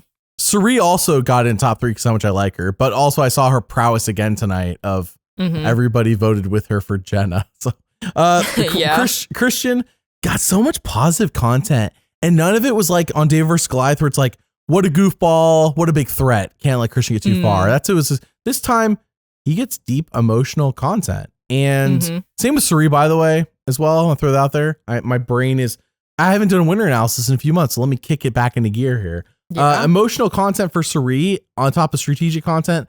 Christian, strategic content, that's all positive. Emotional content, it's all positive. Nothing negative. The only thing that's negative, and we know what's going to come, is Jimmy Fallon has my game in his hands or whatever he said. In the hands of Jimmy Fallon for Christian's game at some point this season. But I feel good about Christian. This episode like did nothing but favors for the guy. And part of it is the show knows we like us, the fans like him, but they featured him so prominently. They didn't have to, but they did because they had so much positive to show about him. And it just bodes well. It's so much good stuff for Christian. So much good stuff for him that I feel really good about Christian coming out of this episode. So he's my number 2. Now keep in mind, next time on Survivor, Christian's going to do something that's going to make his wife divorce him. So that might change next week. But yes, for right now, this week, definitely valid. This week, Christian's like, I can't wait for my son to watch this when he's old enough to understand. Next week, my wife's leaving me. I'm getting a divorce. Fire! Call 911! Oh my goodness. I set the whole shelter on fire with my glasses. Oh no. That's so funny. Guys, I'm too good at making fire. I'm too good at making fire. Who's your number 1? Yeah. So my number one, no surprise, is Cirie. I mean, I agree with your, I guess, concern about just like, I think the biggest stumbling block to her game is going to be how does she get to the final three? Because either she's going to have to win fire, or she's going to have to win immunity, or she's going to have to convince someone to take her to the end. And I think that's going to be like the toughest part of her game. But again, like we've been talking about, I mean, just socially, like she is truly unmatched. And, you know, even in this episode, after publicly failing so badly at a challenge, and after Jenna, you know, coming after her so aggressively, I mean, like you said, Cirie comes out in a landslide victory. The challenge was like inconsequential to the way that the votes went tonight. And so, yeah, I think she's just in a great position to get to to get super far into the game. Again, she's just got to figure out how to make it to the final three. And if she can do that, I think she wins the game. So that's the person that I feel best about in my winner analysis, is having Cirie in there. So that's why I have her at number one. What about you? Who's your number one? Can you guess? I can guess based on, is it Rizgod? Yeah, it's the Rizgod. Yeah. For only mere moments did Colby say, man, is this kid annoying? For only to later on the episode be like, I love Rizgod. Yeah. This kid's great. He's awesome. I'm going to be his dad. I'm going to be his father. I'm going to adopt Rizgod as my own child. That's the power of the Rizgod. Here's my concern with Rizgod winning, and I said this preseason, is that the jury would need to favor being, in my opinion, new school. Though then again, look at him winning over Colby. Colby looks like he'd be a vote for Rizgod if Rizgod was in a final three. Just based off of one episode, though, of course. Like, that's not enough to go off of, obviously, by any means. But I will say that everything's looking good for the Rizgod. Everything's looking good for Christian Cirie. Everything's looking good for a lot of people we like, which makes you feel good coming out of this episode. You're like, oh, good. None of my favorites are being like targeted. Like, that people was my target big concern. D, whatever. Oh, yeah. That was my big concern with this episode, was when we were talking about like the potential of having 3 eliminations. And I was like, man, if we lose like 3, like if we lost like Cirie and like, I don't know, like Colby and like all these big players that we wanted to see play, like that would have been so depressing. So yeah, I'm glad that things worked out the way that they did. Yeah. What a pleasant surprise seeing Jenna go. Like, I know I was higher on Jenna because I thought she was a wild card coming in season, but like a wild card in a good way. Because I thought Jenna would, I don't know why I thought this. She talks so much in her seasons, but Jenna, I thought she might keep her mouth quieter, if that makes sense. Like, it's good when you don't have strong connections with people to like kind of like feel out the group. But Jenna did what she did her 2 seasons, and she talked way too much. Yeah. Right. And listen, I mean, they couldn't have predicted this, but like this is so poetic that the one person they brought back from season 1 was the first person to get voted out in season 50. Like not that I'm like glad she got voted out necessarily. Like, I think she had more, I would have liked to see her play more. I didn't. But also mind. Just one other thing to say about Rizgod is I'm curious, once we get to the post-merge stage and once we start the jury, I'm curious, like, if there is any consideration for like new school versus old school and the way that people are going to vote for a winner. Because it seems like right now, most of the people being targeted are old school players. I mean, we have the winners in there, of course, but like, besides that, it's like people who are actually viewed as threats. Right. And like, hey, let's get them out. I mean, we're talking about Cirie, we're talking about Jenna, like all of that. We've even talked about Ozzy tonight. So we'll see how it plays out. But I'm just saying, like, yeah, if we end up if they eliminate more of the old school players pre-merge, and then we get into the jury phase and it's mostly new school players, if a new era player can get to the final 3, I wonder how much that will help them get jury votes. And it might not be that consequential, but I'm just curious to see how that'll play out. I'm hoping that if another old school player gets voted off next week, that there's a wake up call like, hey, we can't let Winners of War happen again. Winners of War was unfortunate because they cast 12 at that time, new school players versus 8 old school. So the numbers were never in the old school players' favors. But in this case, you guys had an even split, and I understand why Jenna went, but if this keeps happening, if this becomes a theme. Now, Kyle did go, so I guess you could say the numbers are evened up. That is true. But Kyle was not seeming like he was going to go, if that makes sense. If it wasn't for him rupturing his Achilles tendon, then he wasn't going is what we were shown. As you said, a lot of old schoolers been targeted. So like the numbers are evened up, but if another old schooler goes next week, I'm hoping there's a wake up call. Like we can't keep doing this. Also, to be fair with all of this, like a lot of this could be edit bias because they just showed us more of the old school players in this episode, which I appreciated. Like that's what I wanted as a fan. Yeah. And so that could just be a bias where we're like, oh, we're hearing these old era players' names more, but it might just be because we're also hearing from the old era players and we're hardly hearing anything from the new era players. So that could be a factor here as well. Well, that's it for winner analysis tonight. Tomorrow, Mass and I will be going over our top 10s. Okay, Rebekah, let's move on to our next section, question of the week. Yes. I think I've beat you every single season we've done this. I think you have. And, last season was the closest it's ever been. I think you only beat me by like 2 points or something like that. I started the season slow and then I realized you might win this and I put the pedal to the metal. Yes. And I don't know. We'll see if I did a good job tonight, but I'm going to try and pick harder questions for you this season to see if, we can kind of even this out a little bit. So this might be my season. Season 50 might be the one. We'll see.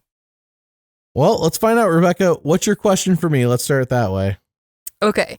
So also I thought it would be fun to ask a question about season 1 because we're doing a 50 season retrospective here. So just on theme a little bit.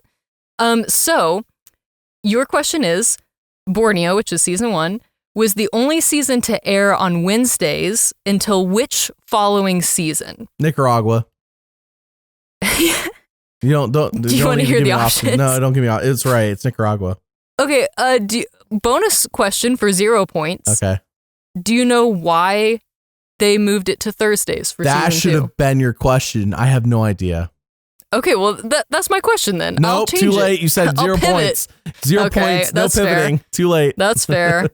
What's the why? I don't know. Well, pivoting was a clue. It was because they were trying to conflict with the show Friends that was airing at the time. So CBS was trying to compete with NBC for Thursday nights. And so that's why they moved, because season 1 of Survivor was so successful that they used that to compete with Friends. And now Survivor struggles against the Chicago trilogy.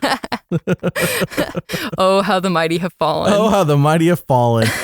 Dude, I joked. I remember when we used to do TV ratings and we stopped doing it, by the way, because I saw the analytics and saw that people skipped that section of the podcast, for those wondering. That's why we stopped doing it. But I did notice that that like the show names have really been simplified. Like it's like Chicago Fire, Chicago PD, but we also get shows like FBI, CIA, and it's like just names that you might have heard. Yep. Right. What other organizations can we take the name from and just make a show about, There's a new show, DMV. That's my dad loves that show. There you go, DMV.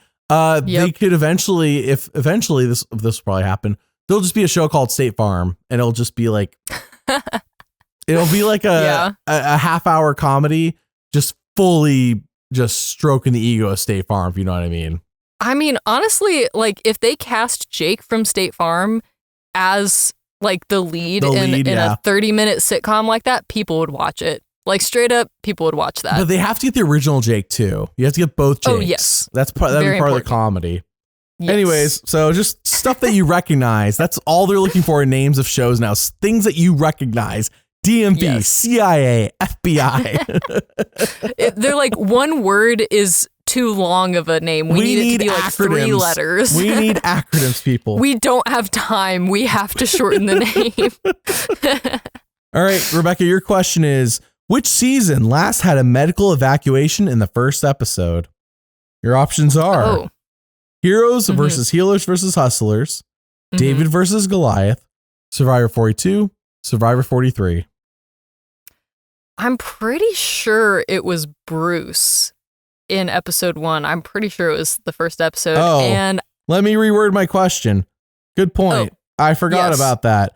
Your options are Heroes versus Healers versus Hustlers, David versus Goliath, Survivor 42, Survivor 44. Yeah, so Survivor 44. Good call. That is the correct answer. Thank you for knowing the correct answer. Do I get bonus points for that? You get 1 point. I almost forgot. I thought the last time that happened was Jackson in 42 because he didn't tell them about his medication. So I forgot all about Bruce knocking his head into a bar. You're right. My bad. And honestly, I mostly remember that because we were talking about Katura earlier in this episode. Well, which, I mean, that was like 36 hours ago, so it's a wonder that I remembered it. I want to point out that I didn't bring up Katura. You wanted to bring up Katura. You were like, I need to bring up Katura. Yeah, that was on me. So, okay. Well, hey, we're tied at 1 point each at the end of this, and that's great. And I will find a harder question for next time. Yeah, you should have done. Your second question was the one that you would have, if that was on the wiki, you would have nailed me with that one. Yeah. Yeah. All right. Your first question, Rebekah, from the audience. Let's do audience questions now. In the hands of the fans? In the hands of the audience. In the hands of the listeners, right. Except I'm choosing. In the ears of the listeners. There's something there. I have no say over what questions the audience picked, except I do. Oh. All right. Your options are now. Jeremy asks, be honest, how surprised are you that the fans voted for dynamic advantages? I guess I'm like a little surprised, but not that surprised because, again, of the way that the question was worded. And I think we even talked about this back when we were voting on this. Like, the concern was because they gave 3 options and the first 2 were kind of similar, that they were going to split the votes. Like, for those of us who wanted less advantages, I feel like they split our votes between the first 2 options. They knew what they were doing. The third one ended up winning kind of by default. So I honestly not that surprised. Yeah, I mean, like, it's not what I voted for, but I kind of saw this one coming personally. What about you? Yeah, this was my worst fear when we talked through the 48 voting. I told everyone to vote the way they wanted to, because at the end of the day, I'm like, really, we're the minority. You know, like the listeners that listen to podcasts, the show gets millions and millions of viewers live, and it gets millions. I'm sure it gets millions of viewers on Paramount Plus as well. Mm-hmm. And there's just too many people who are going to log on and just see the questions and be swayed by the way they were worded. And that's not a knock against anybody. The show did that on purpose. Jeff knows what he wants to happen. And now he's going to look, you guys picked everything I like. You know, like that's going to be his rationale. It's confirmation bias. Yeah. Confirmation bias going into 51 that you like what he's doing. And the people are complaining. There's the minority. That's the minority of people. Mm-hmm. All right.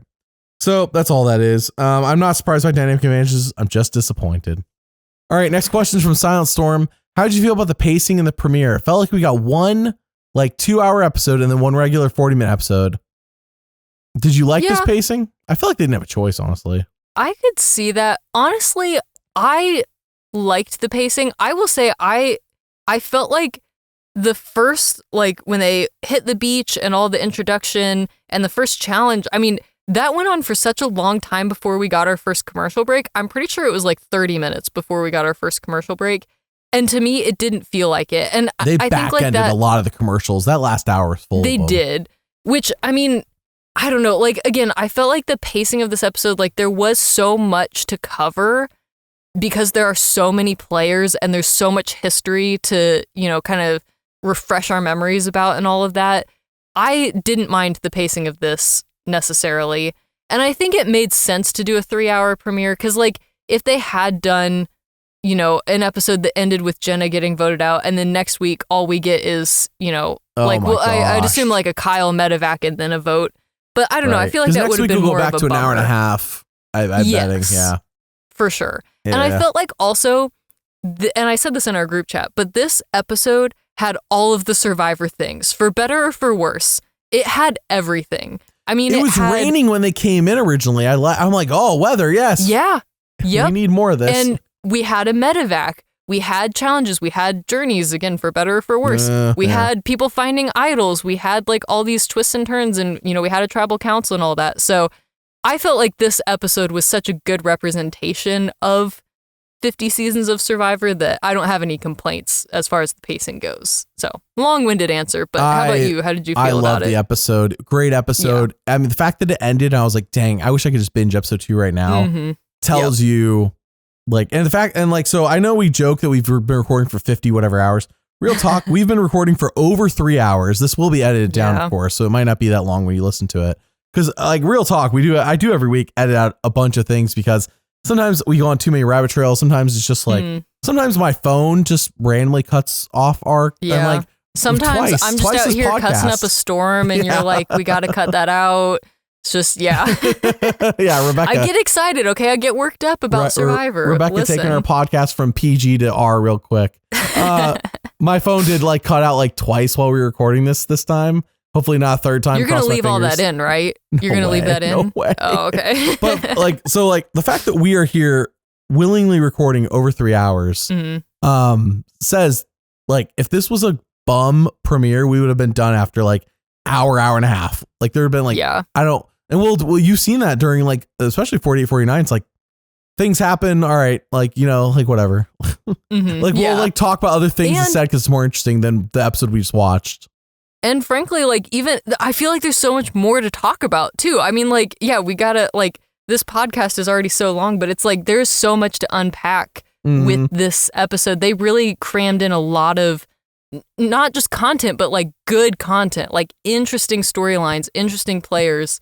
Like, yeah, this is an episode that I'm excited to discuss with people in my real life and everything who watch the show. So yeah, 10 out of 10 episode.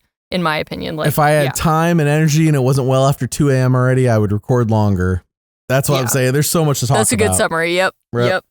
All right. AJ asks, not a question, but Ozzy had more confessionals this episode than in all of Game Changers. Now, I haven't seen the confessional count, but that is, wow. Holy cow. Well, to be fair, though, that was a 60-minute episode, right? In Game Changers compared to a 3-hour episode. My video on Ozzy's, I have a video on every single season Oscar's been on, and on that on the Game Changer season, I think his video is only 16 minutes long, and he made it past the merge, so he wasn't really a big focus. Okay. Game Changers though, they could have done better. They not just on casting, but on editing, they could have done better that season. Yeah. So, all right. Mini Rat says R.I.P. Kyle. He deserved another shot. I agree. I think Kyle is someone I saw in the way he went out, and I'm like, yes, another full returnee season. Bring him back. Absolutely agreed. All right. Also, as much as I wasn't a fan of Winners this season, I really liked the way that he was approaching this game and the way that he was playing. Obviously, some of that could have been the edit giving us a bias because he did go out so quickly. But yeah, I would love to see him come back for sure. I don't know if I would love to see him come back because unless it's a season themed around like maybe winners versus runner-ups, like I would be down for a season like that. Yeah. I mean, it definitely needs to be a returnee season where there's multiple winners for sure. Not a Bruce situation where you're the oddball. Right. Bruce come back 45 is just funny, but not like that. That was a good bit. Yeah. Michael asks, anyone feel like the winner is going to be on Vatu, the Purple Tribe? Do you feel that way? Cirie's not on that tribe. To answer your Cirie's not on that tribe. So I feel like Cirie's going to be the winner, but I don't know. I mean, to be fair, like, yeah, having someone get medevaced, that can light a fire under you on this show. So like that very well could happen. I'm going to listen to Madison tomorrow, but I'll see what she says in terms of Cirie, but you have to, I still need an explanation for how Cirie's make it to Final 3. If you you're like Cirie's winning, but I'm over here saying like, I like Cirie. She's really good. She has strengths, but like, who's going to let her into Final 3, Rebekah? And I need you to answer that for me next week because I don't see it. She's my top 3 because I don't have a better third at the moment. Yeah. I mean, I think that is going to be her biggest hurdle. But I just think she has less hurdles than other people. Like that's her only hurdle. You know what I mean? Everybody else has multiple things to overcome, whereas Cirie just has that one thing. Like I can't see Joe convincing a jury to vote for him. Right. Like that's a bigger hurdle to me. That's like, I guess at least Joe got to Final 3, but if he gets there again, like is Joe going to convince the jury to vote for him? Like, I don't think Joe's going to do that. Yeah. Probably not. Yeah. All right. G. Briley asks, how long till Coach starts another cult? I would honestly, with this group, I would love to see Coach try. I don't think he's going to make it very far, but maybe like outside of the show, if that's what they mean. Oh, I think they mean on the show. Just the way he's like, he's South Pacific Coach again. He is, unfortunately. All right, let's move on to our final part of the podcast, which had I known how long we'd be recording, I would not have planned, but it's happening because I already planned it and did all the work for it. So movie review time. War of the Worlds, the 2005 movie directed by Steven Spielberg, starring Tom Cruise, and not the one that Amazon Prime put out in 2025, 20 years later, starring Ice Cube, where he sits in a chair all movie, and the day is saved by an Amazon package being delivered via a drone. Stop it. No, it's not. Dead serious, Rebekah. That's the 2025 one. It sounds funny, but it's not. It's just the one moment that's just so ridiculous. It's the whole movie bad is trash. In not a funny way. Right. Dang. The 2005 one, if you have not seen it, is I don't want to spoil it, but it's amazing. Amazing for 80% of the movie. The first 80% is like, wow, masterpiece. How do people not talk about this as one of the best Spielberg films ever? Because aliens come down to Earth. But like, turns out that their ships have already been here even before we built civilization up. Like their tripod ship things were already here, and just everything it gets into, and it's filmed beautifully. Tom Cruise does a great job. Is there anything about them building the pyramids?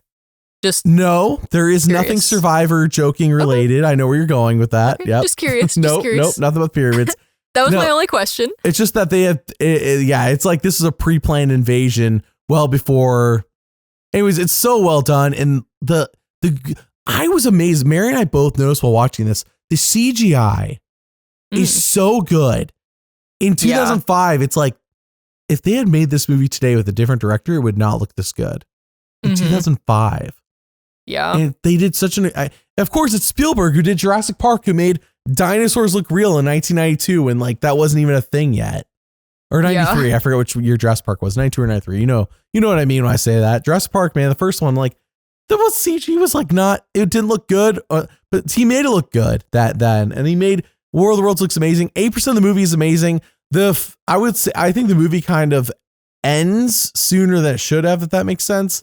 Like it needed to flesh out the ending. Its runtimes, I think, is 2 hours. It needed didn't need a Survivor 3-hour episode, but it did need to probably go an extra 15 minutes to really flesh out the ending in a way that makes the movie a masterpiece, start to end. It's totally worth watching at least one time. 80% of the movie is fantastic. Last 20%, you're like, oh yeah, I see how it's a little bit rushed, but that's not spoiling anything. It's just, you watch it, you'll understand it. Like, instantly when you're like, oh yeah, it's a little rushed at the end. Otherwise, 80% of the movie is fantastic. Holy crap. 80% is pretty good. Yeah. That's a B. That's a B in college, at least the college I went to. Yeah. Nice. I'd give this movie a B on a scale of the college I went to. That's so funny. Well, nice. I'll put a link in the description to where to watch it if I remember, because remember, I did just record a 3+ hour podcast and well past 2 a.m. in the morning. So I will do my best. It does look like, according to Google, it looks like it's on Paramount Plus. So if you have Paramount Plus to watch Survivor, there you go. Thank you, Rebekah. That worked out really well. Thank you. Absolutely. Right. Yeah. Well, hey, that's it for this week. Can you believe it? Probably our longest podcast ever. We'll be back next week. I'm so wired. I can't wait to just watch and talk about the rest of this season. Like, this episode made me so excited for the rest of the season. To think that you have to work tomorrow. Actually, today. It's today already. You have to work today. It is today already. Oh, no. I have to edit this podcast and then post. Man, listen, that's future me's problem. That's future me is in like 5 hours. I know. Oh, brother. Anyways, we really appreciate you all listening. Again, if you want shirts, hoodies, whatever, check out link in the description. Join the Patreon, join the Fantasy League, all that good stuff. We appreciate you all listening. We'll see you all next time. Bye. Bye.